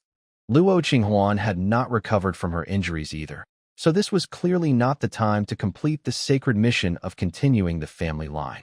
Suppressing his desire, Qin Anyang tightened his arms around her. Go to sleep. We still have a mountain of work waiting for us tomorrow. Luo Qinghuan softly agreed. With her innate realm strength, she could clearly see Qin Anyang's exhausted expression even in the darkness. The sight made her heart ache, but in her current condition, she could do nothing to help him. She pressed herself closer against his chest and slowly closed her eyes. In her heart, Luo Qinghuan prayed that her injuries would heal soon. Once she recovered, she would finally be able to share her husband's burden. Early the next morning, Lin Dahu arrived at Qin Anyang's thatched hut with 2 men and 4 women. Seeing that the door was still tightly closed, he stood outside and shouted, "Fool, stop sleeping and get up." The door creaked open, and Qin Anyang stepped outside. Seeing Lin Dahu and the 6 villagers waiting in front of his hut, he smiled. "Uncle Dahu, why did you come so early?" "Early? Look at the time before saying that." Lin Dahu teased him before introducing the workers he had brought. They were Lin Daniu, Lin Dian, Li Zhen, Lu Mei, Lu Yan, and Wu Chuyun. Qin Anyang nodded to each of them. He knew Lin Daniu by name and recognized the other 5, but he had never spoken to them before. "Fool, I brought the people you asked for," Lin Dahu said. "If you fail to lead us in catching fish, these uncles and aunts will make you suffer." Qin Anyang laughed confidently. "Uncle Dahu, you already witnessed the power of my fish trap yesterday." Noticing the doubt on the others' faces, Qin Anyang made a suggestion. "Let's go to the Kanglan River and check the trap first." No one objected. Lin Dahu already trusted Qin Anyang, but the other 6 had come only because he had dragged them here. After all, everyone in the village knew the fool's situation. Someone who had always depended on the villagers for food had suddenly announced that he wanted to hire workers. Naturally, they found it difficult to believe him. But if Qin Anyang truly knew how to catch fish, working for him would benefit everyone. After informing Luo Qinghuan that he was leaving, Qin Anyang headed toward the Kanglan River with the 7 villagers. Seeing such a large group walking together early in the morning immediately attracted attention. "Dahu, where are you all going?" "Dayuan, what are you doing so early?" "Lu Mei, what's going on?" The villagers repeatedly questioned them, but the group only smiled and gave vague answers. Before leaving, Qin Anyang had warned everyone not to reveal his plan. He knew the secret could not remain hidden forever. The whole village would probably learn about the fish traps within a day or 2. However, every extra hour mattered. Before the villagers began copying him, Qin Anyang wanted to catch the largest and richest batch of fish possible. Besides, he had not hired these 6 workers only for fishing. Although Qin Anyang was a transmigrator, he did not consider himself a genius. Many people in this world were probably more intelligent than him. His true advantage was the knowledge and perspective he had brought from another world. When the group reached the Kanglan River, Lin Dahu rushed toward the place where they had set the trap. Without waiting for instructions, he grabbed the vine and quickly pulled the trap out of the water. The other 6 watched without blinking. They desperately wanted to know whether the strange contraption had actually caught anything. The moment Lin Dahu lifted the trap, he felt its weight, and excitement filled his face. There were definitely fish inside. He looked through the small opening and immediately shouted, "So many fish! This trap is filled with fish. Fool, your trap caught fish again." A confident smile appeared on Qin Anyang's face. Just as he had expected, the Kanglan River contained a huge number of fish. Leaving the trap underwater for an entire night had brought a much larger catch than leaving it for only half a day. The only question was how many large fish were inside. When the other 6 heard Lin Dahu's excited shouts, they could no longer restrain themselves. "Let me see." "Dahu, move aside. Make room. I want to look too."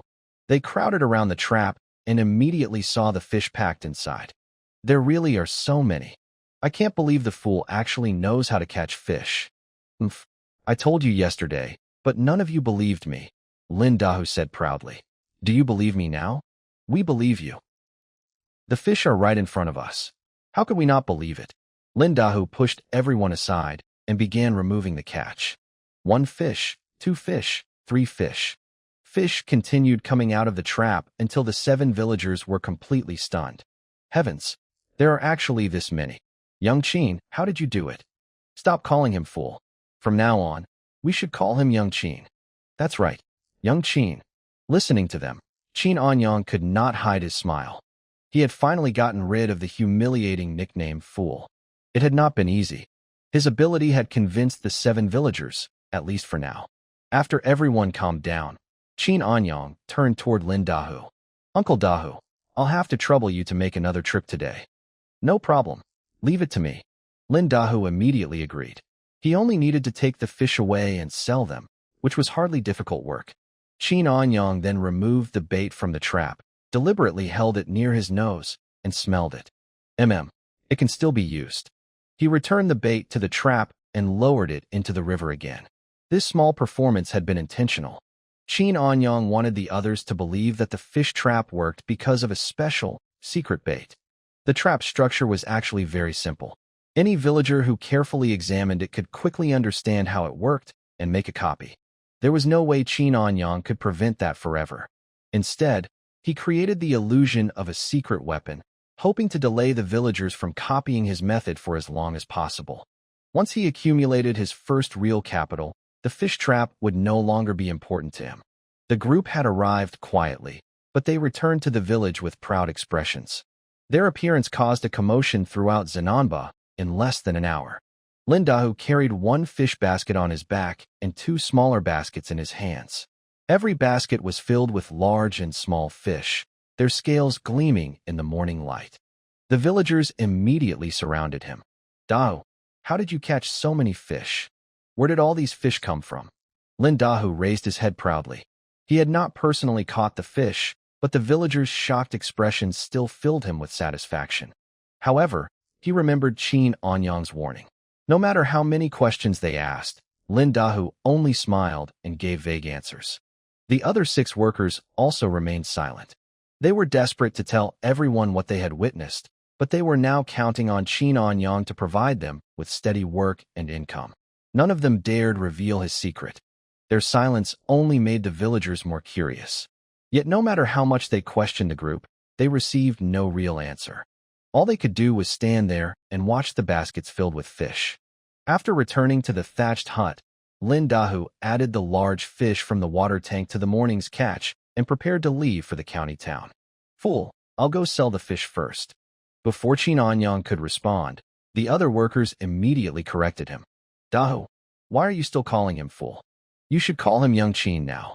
Lin Dahu laughed honestly. I've called him that for so long that I can't change it immediately. Chin Anyang did not argue. Instead, he pulled Lin Dahu aside and spoke quietly. Uncle Dahu, after selling the fish, please buy some grain and salt for me. All right, I'll bring them back later. Lin Dahu agreed without asking questions. Things were different now. Chin Anyang could earn dozens of copper coins a day by catching fish and no longer needed the villagers to provide him with food. More importantly, he was no longer a fool.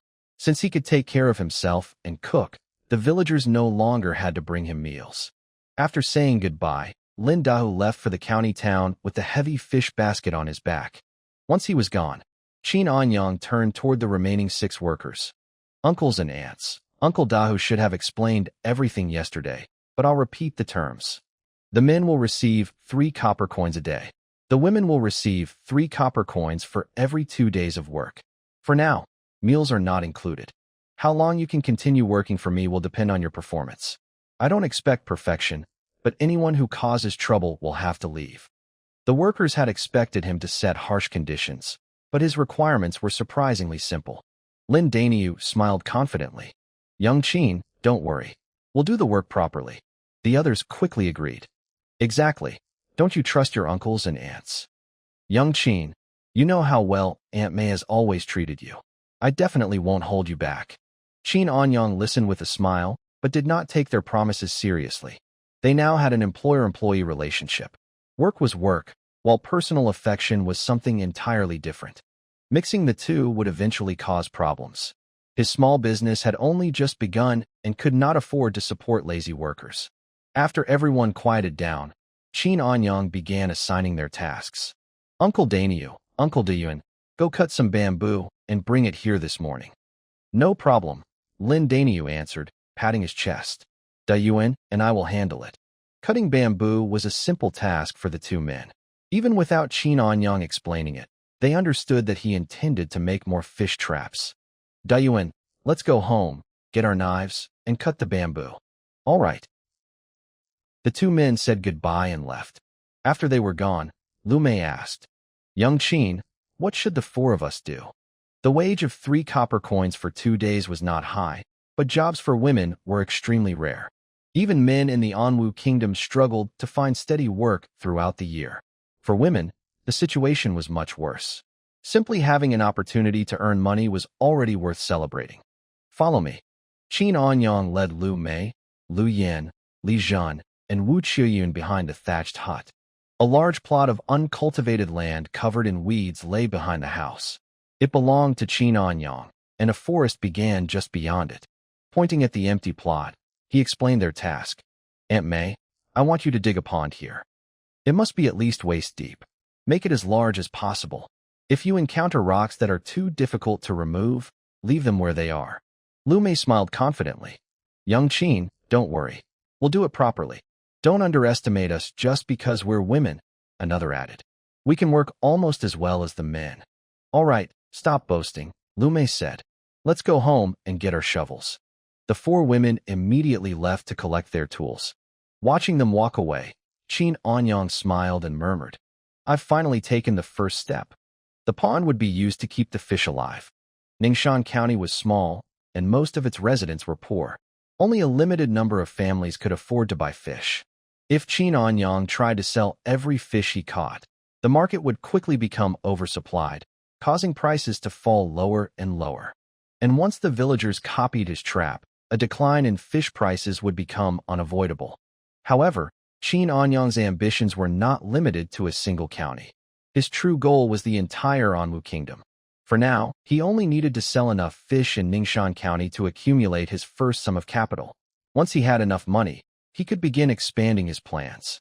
Putting those thoughts aside, Qin Anyang went to prepare breakfast. Lin Dahu had woken him early, and neither he nor Luo Qinghuan had eaten anything yet. Qin Anyang cleaned a fish, lit the fire, placed the pot over it, and began cooking. By the time the fish soup was ready, Lu Mei and the other women had returned with their shovels and started digging the pond. Qin Anyang took the soup and gathered Luo Qinghuan's dry clothes from the bamboo pole before returning inside. Luo Qinghuan was already awake. Seeing her husband enter, she called out shyly, Husband, you must be hungry. Qin Anyang set the soup aside and carefully helped her sit up. Wife, put on your clothes first. Luo Qinghuan could hear the workers outside. Since the people Qin Anyang had hired were already here, she could not remain naked in bed as she had the previous day. What if someone suddenly entered the room? Qin Anyang helped her dress, but the moment she put on her clothes, her entire presence changed. He stared at her in a daze. Luo Qinghuan suddenly carried an indescribably noble and majestic aura. She looked like a queen. Could a single set of clothes truly change someone so much? The fabric and craftsmanship of her outfit were clearly extraordinary. Only someone from a rich or noble family could possess clothes of such quality. For the first time, Qin Anyang seriously wondered whether his wife might be a young lady from a royal or noble family who had fallen on hard times. Noticing him staring, Luo Qinghuan asked, Husband, what's wrong? Qin Anyang shook his head and smiled. Nothing. You simply look different today. I became lost while looking at you. Luo Qinghuan's face immediately turned red. Who praised his wife's beauty so directly? Qin Anyang picked up the bowl, scooped out a spoonful of fish soup, and brought it to her lips. Stop staring blankly and drink your soup. Luo Qinghuan gave him a coquettish glare before opening her mouth and drinking from the spoon. A short while later, she had finished the entire bowl of soup and eaten 2 palm-sized fish. Only a few clean bones remained. Qin Anyang placed the empty bowl aside and thoughtfully asked, Wife, do you need to use the toilet? Luo Qinghuan's face instantly turned bright red. At that moment, she wanted nothing more than to find a hole and crawl inside. Her husband truly had no sense of shame. How could he ask a woman such a question so directly? At noon, Lin Dahu returned to Zananba with a fish basket filled with grain. On the way to Qin Anyang's hut, Nearly every villager stopped him. They all wanted to know the same thing. How much money had he earned from selling the fish? Lin Dahu looked simple and honest, but he clearly understood what he could and could not reveal. No matter how people questioned him, he refused to give them a real answer. When he reached the hut, he found Qin Anyang preparing fish soup. "Young Qin, I brought everything back." Lin Dahu set the basket down and reported the expenses. Rice cost 5 copper coins for 1.1 pounds. I bought 11 pounds. Salt cost 8 copper coins for 1.8 ounces, so I bought 1.8 ounces. The 6 fish sold for 60 copper coins. I spent 58, which leaves 2. He took out the remaining coins and handed them to Qin Anyang. "Thank you, Uncle Dahu." "There's no need to thank me. I only made a trip to the county town." Qin Anyang accepted the money and pointed at a wooden stump. "Rest here for a while. Later, come with me to check the fish trap." Lin Dahu sat down and looked at the pot. "Are you making fish soup for your wife again?" "My wife is weak. She needs to eat well so she can recover faster." Lin Dahu could not help reminding him. "You think about your wife all day, but don't forget that your own body is still weak." He could not understand why Qin Anyang treated Luo Qinghuan like a treasure. She had suffered such severe injuries that even if she survived, her body might never recover completely. In this world, finding a wife was not difficult. So why devote so much effort to an injured woman? Qin Anyang rolled his eyes and ignored him. Lin Dahu did not know how wonderful Luo Qinghuan truly was, and Qin Anyang had no intention of explaining it. Just then, Lin Daniu and Lin Dian returned, each carrying a large bundle of bamboo on his shoulder. They greeted Lin Dahu, surprised that he had already completed the entire trip to the county town and back. Lin Dahu helped them unload the bamboo, and the 3 men began chatting. Qin Anyang paid no attention to them. He poured the finished fish soup into a bowl and carried it inside to Luo Qinghuan. About an hour later, Qin Anyang came back outside and closed the door behind him. "Uncle Dahu, take the fish basket. We're going to check the trap." "No problem." He then turned toward Lin Daniu and Lin Dayuan. "Prepare the bamboo while we're gone. Once I return, we'll begin weaving more fish traps." The 2 men immediately agreed. Qin Anyang and Lin Dahu then headed toward the Kanglin River. When the villagers saw another empty fish basket on Lin Dahu's back, they immediately surrounded the 2 men with questions. "Dahu, are you going to catch fish again? How did you catch so many this morning? Tell us your method." No matter how many times they asked, Lin Dahu refused to reveal anything. The villagers secretly cursed him for keeping all the benefits to himself. They believed he had discovered a reliable way to catch fish, but was unwilling to share it with anyone else. Unable to get an answer from Lin Dahu, they questioned his 5 wives instead. However, none of the women knew anything. Some of the more clever villagers chose a different approach. Instead of asking more questions, they quietly followed Lin Dahu and Qin Anyang. If Lin Dahu refused to explain the method, they would watch him use it. Secretly learning another person's craft was improper, but the villagers were willing to ignore that shame if it allowed them to catch fish. At worst, they could compensate Lin Dahu later. No one suspected Qin Anyang. In their minds, he was still only the village fool. They could never imagine that the true owner of the fishing method was him rather than Lin Dahu. Noticing the people following them, Lin Dahu became worried. "Young Qin, will this cause trouble? Let them watch. We can't hide it forever."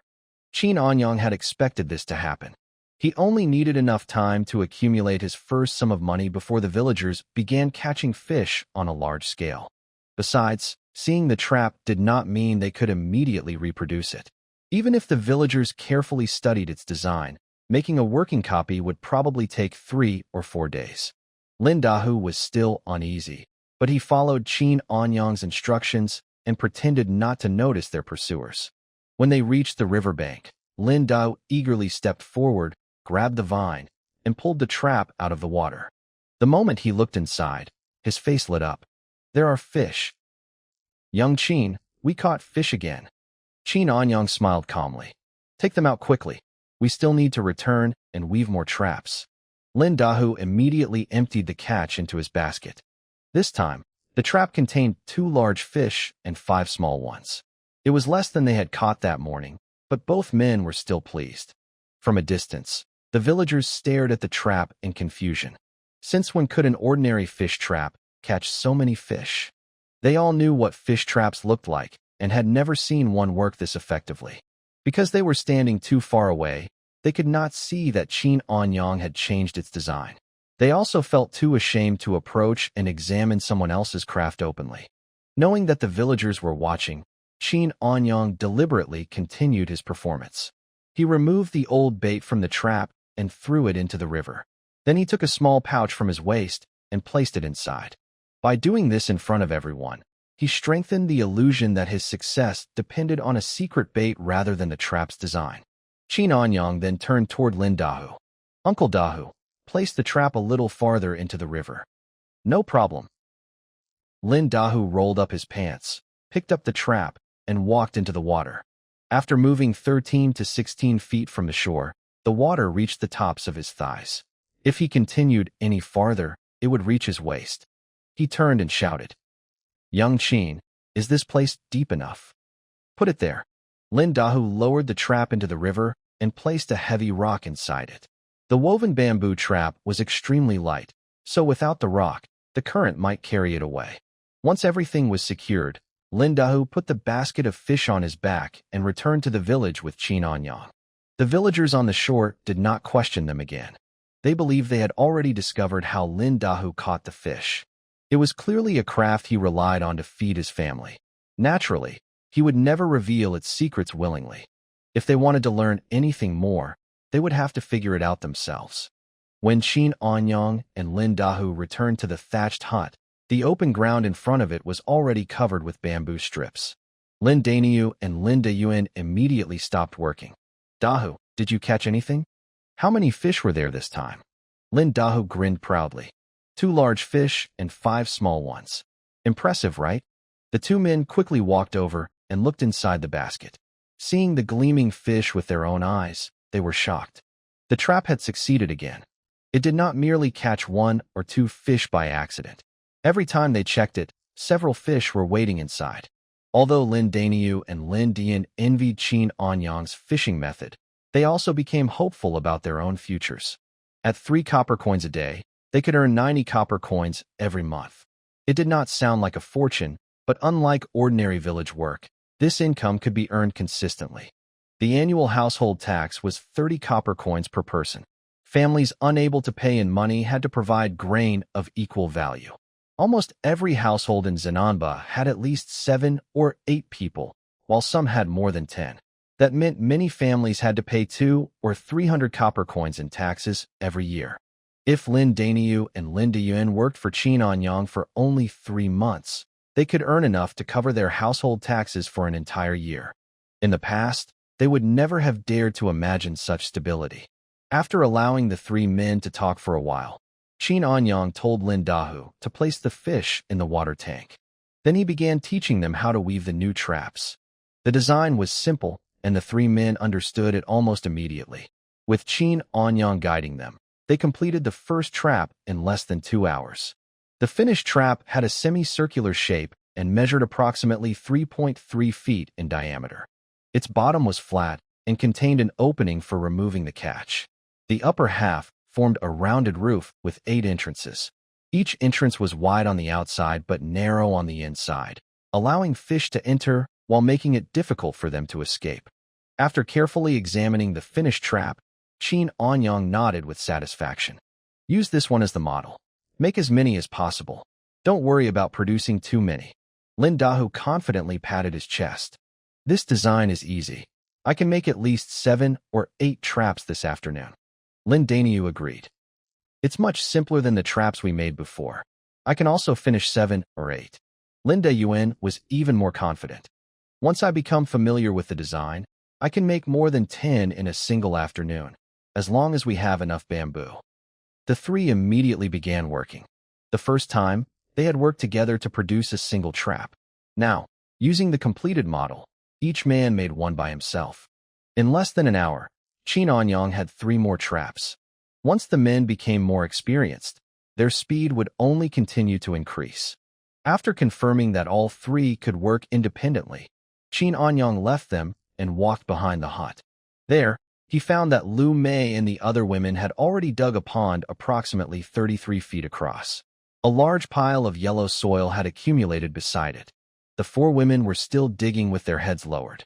They were so focused that none of them noticed Qin Anyang approaching. Their dedication surprised him. Workers in this era were truly honest. In his previous life, some workers would even post lookouts to warn them whenever the boss came to inspect their progress.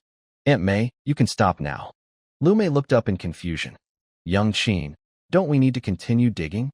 Li Jun, Lu Yan, and Wu Qiuyun also turned toward him. "No, this pond is already large enough." Qin Anyang had never intended to develop this property on a large scale. The original owner's hut was located in a poor place with too many limitations. Trying to build a large business here would only obstruct his future development. Once he overcame his current difficulties and accumulated enough money, Qin Anyang planned to find a better location near Zananba. He would build a new home there and develop his businesses around it.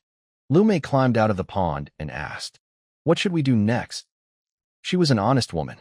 Since most of the day had already passed, she would feel uncomfortable accepting her full wage if there was no more work.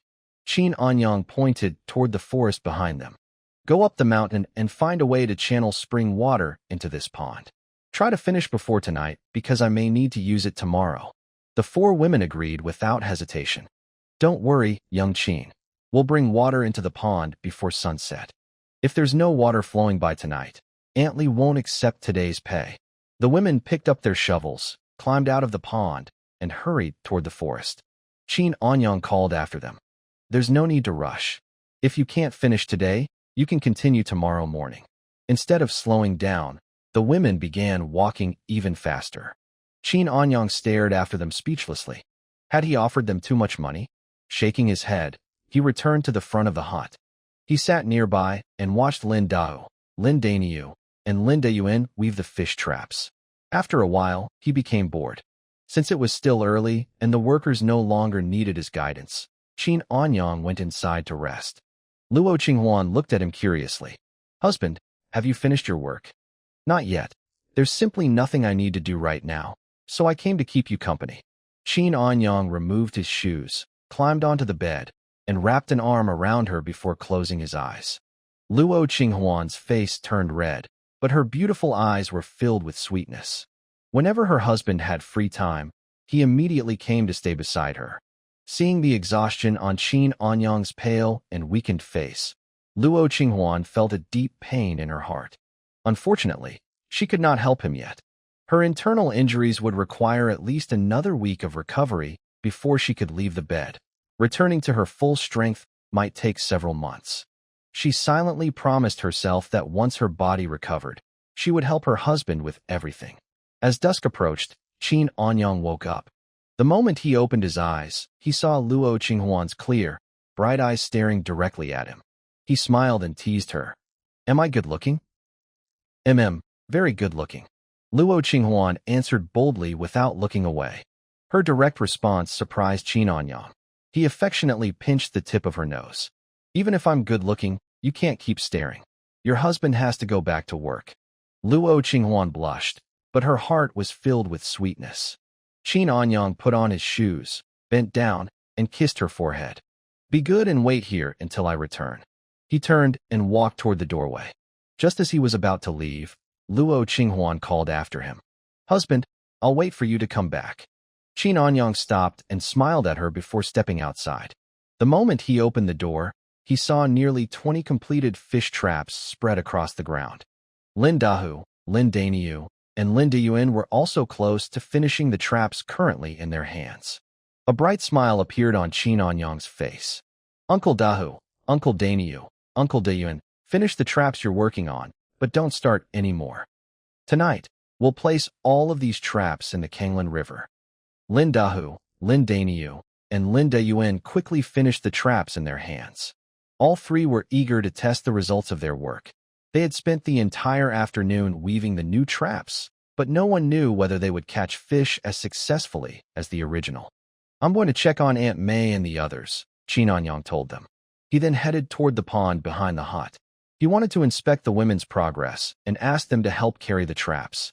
Including the 3 that had just been completed, there were 22 fish traps. Expecting only Lin Dahu and the other 2 men to carry all of them to the Kanglan River was unrealistic.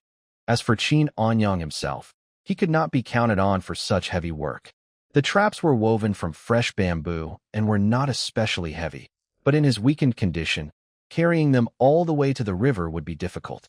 Just as Qin Anyang turned the corner, he met Lu Mei and the other 3 women returning with shovels on their shoulders. Both sides spoke at the same time. Young Qin, we've already brought water into the pond. You can use it tomorrow. Aunt Mei you. Qin Anyang stopped in surprise. He had not expected the 4 women to channel the mountain's spring water into the pond before sunset. This was excellent news. Even if the traps caught more fish than expected, he would have a place to keep them alive. After recovering from his surprise, Qin Anyang smiled. Aunts, you truly work quickly. Proud smiles appeared on the women's faces. To finish before sunset, they had used every bit of their strength. The fish traps are ready, Qin Anyang continued. I need your help carrying them to the Kanglan River. The men can't take all 22 by themselves. That's a small matter. Carrying fish traps is nothing for us. Although the women were tired, their spirits remained high, and none of them objected. Qin Anyang was satisfied with their work and attitude. Once the fish were sold, he planned to give them a small bonus. However, he would not raise their regular wages yet. The group returned to the front of the hut, where Lin Dahu and the other 2 men had finished the final traps. Without wasting time, Qin Anyang had everyone pick them up. The 8 of them then headed toward the Kanglan River. By this time, dusk had arrived, and the villagers of Zananba were returning from their daily work. The sight of Qin Anyang's group carrying 22 strange bamboo traps immediately attracted attention. What are Dahu and the others carrying? Are they going to the Kanglan River again? Those things look like fish traps. Qin Anyang and the 7 workers ignored the discussions and continued walking. Unable to control their curiosity, many villagers followed them. When the large group reached the Kanglan River, Lin Dahu turned toward Qin Anyang. Young Qin, where should we place the traps? The others also waited for his instructions. Put them near the original trap. The current is calmer there, and more fish pass through that area. Just remember not to place them too close together. Qin Anyang took 22 prepared bait packets from his waist and distributed them among the workers. Place 1 packet inside each trap. Do not add more. Everyone carefully examined the small cloth pouches, wondering what kind of secret bait they contained. Seeing them standing there, Lin Dahu became serious. What are you looking at? Hurry and put them inside the traps. He then called to Lin Daniu and Lin Dayuan. You too, come into the water with me. The 3 men each picked up a trap and a heavy rock before entering the river. They walked 13 to 16 feet from the shore until the water reached their waists. Then they placed a rock inside each trap and lowered them into the river. The villagers watching from the shore immediately began whispering. They really are fish traps. How did Dahu create such a strange design? Can these things truly catch fish? Is this how he caught so many earlier? Lin Dahu, Lin Daniu, and Lin Dayuan made 7 trips, placing 21 traps in the water. Lin Dahu personally carried in the final one. By the time all 22 had been set, the sky was dark. Before returning home, the group checked the original trap. Their luck remained excellent. It contained 2 large fish and 3 small ones. The catch brought smiles to all 8 workers. But the villagers watching from the shore were nearly consumed by jealousy. In a single day, Qin Anyang's group had caught 10 large fish worth 100 copper coins. And they had done it with only 1 trap. If all 22 traps produced the same results, the amount of money they could earn would be terrifying. The villagers could only stand there and watch. However, the quicker ones had already turned around and hurried home to cut bamboo. The general structure of the trap was easy to understand at a glance. With enough effort, copying it would not be difficult. Qin Anyang had known from the beginning that this would happen. Now the villagers only needed enough time to reproduce his design. A short while later, Qin Anyang and the 7 workers returned to the thatched hut. Lin Dahu and the others picked up their tools and prepared to leave, but Qin Anyang stopped them. Uncles and aunts, wait. The 7 turned toward him in confusion. Is there something else? Lin Dahu asked. Qin Anyang took out his money pouch and approached them. He gave Lin Dahu, Lin Daniu, and Lin Dayuan 6 copper coins each. Then he gave Lu Mei and the other 3 women 3 copper coins each. I'm paying you for today and tomorrow in advance. Make sure you return early tomorrow morning. The 7 workers stared at the coins in their hands. They had not expected to receive their wages immediately after finishing the work. Even more surprising, Qin Anyang had paid them for the following day before they had done anything. Bright smiles appeared on their faces, and they all promised to return at sunrise. Before allowing them to leave, Qin Anyang reminded everyone to bring fish baskets. Naturally, no one objected. After the 7 workers departed, Qin Anyang began preparing dinner. Now that Lin Dahu had brought grain, he and Luo Qinghuan no longer had to survive only on fish soup. They could finally eat rice with their meal. Aunt Wang did not bring dinner that night, and she would not bring food again in the future. Qin Anyang had personally asked her to stop. The people of Zananba were already poor. Now that he could support himself and his wife, continuing to accept food from the villagers would have been shameless. The night passed peacefully. Before the sky had fully brightened, Lin Dahu and the other 6 workers arrived at Qin Anyang's hut. The 7 stood outside, proudly talking about the wages they had received the previous evening.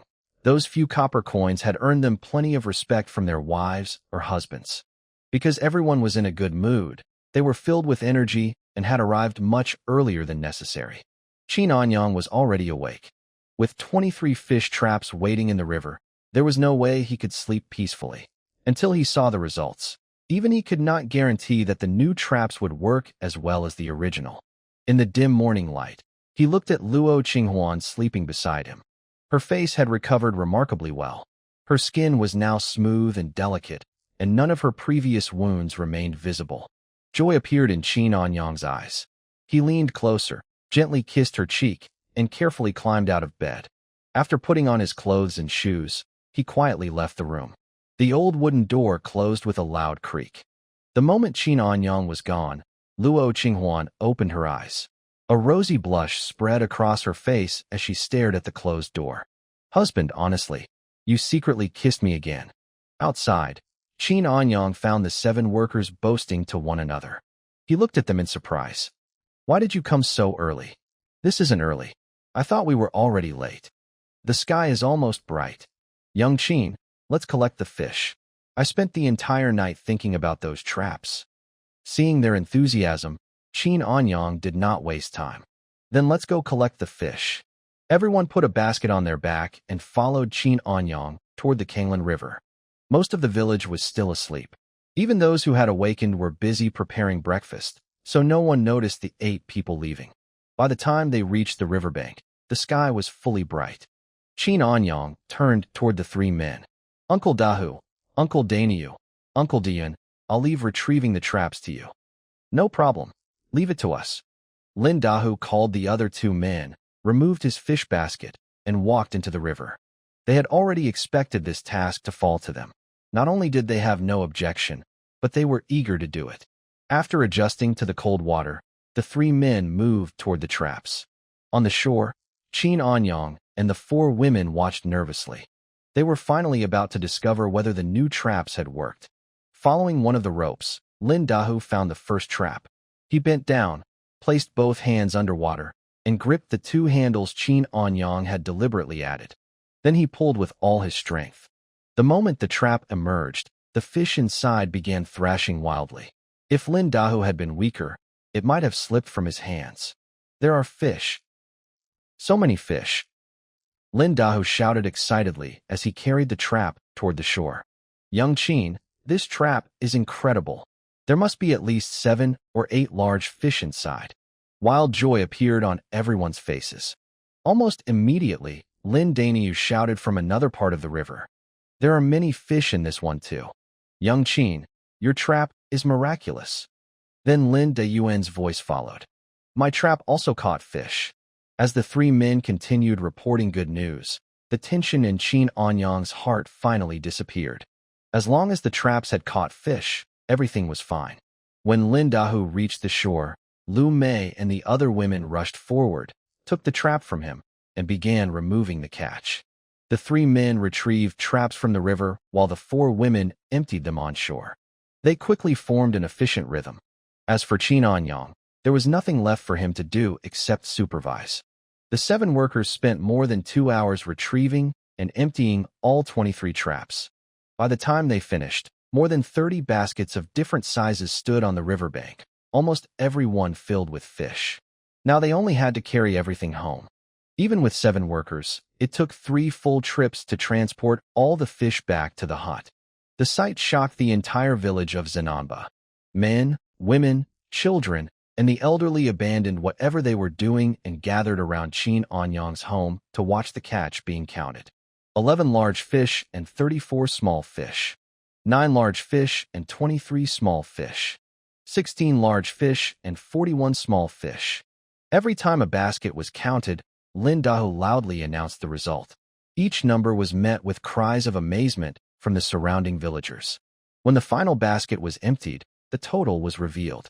In a single morning, Qin Anyang's fish traps had caught 157 large fish and 432 small ones. The crowd immediately erupted. How could there be so many fish? Were all of them caught with those traps? Those traps caught this much in only one night. Why are Dahu and the others counting everything at the fool's house? Are you blind? Look at the newly dug pond behind his hut.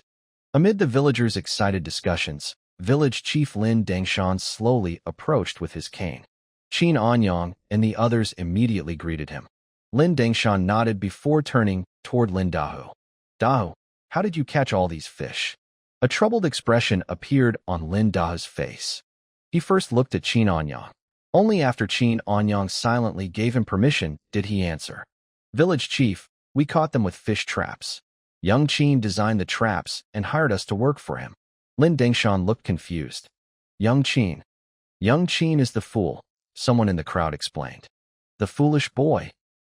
Lin Dangshan trembled in shock and accidentally pulled out a small clump of his beard. Dahu, are you joking with this old man? I'm telling the truth. The fool is no longer foolish. He designed these fish traps himself. Seeing that Lin Dahu was completely serious, the village chief finally turned toward Qin Anyang.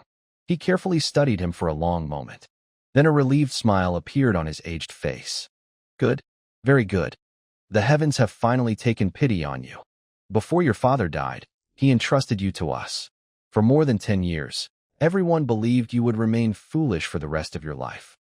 No one expected you to regain your senses and immediately accomplish something so extraordinary. He paused before continuing. Foolish boy, this is the final time this old man will call you by that name. You are no longer foolish. From now on, you must walk your own path. Qin Anyang smiled. Village chief, don't worry. I have recovered. From now on, I can live properly and will no longer trouble the villagers as I did before. Lin Dangshan nodded with satisfaction. Leaning on his cane, he turned and slowly left the crowd. The smile on his face showed how genuinely happy he was. Qin Anyang watched the old man leave and released a long breath. From this day onward, he had completely cast off the identity of the village fool. Now, he could finally begin living in this world as a new man.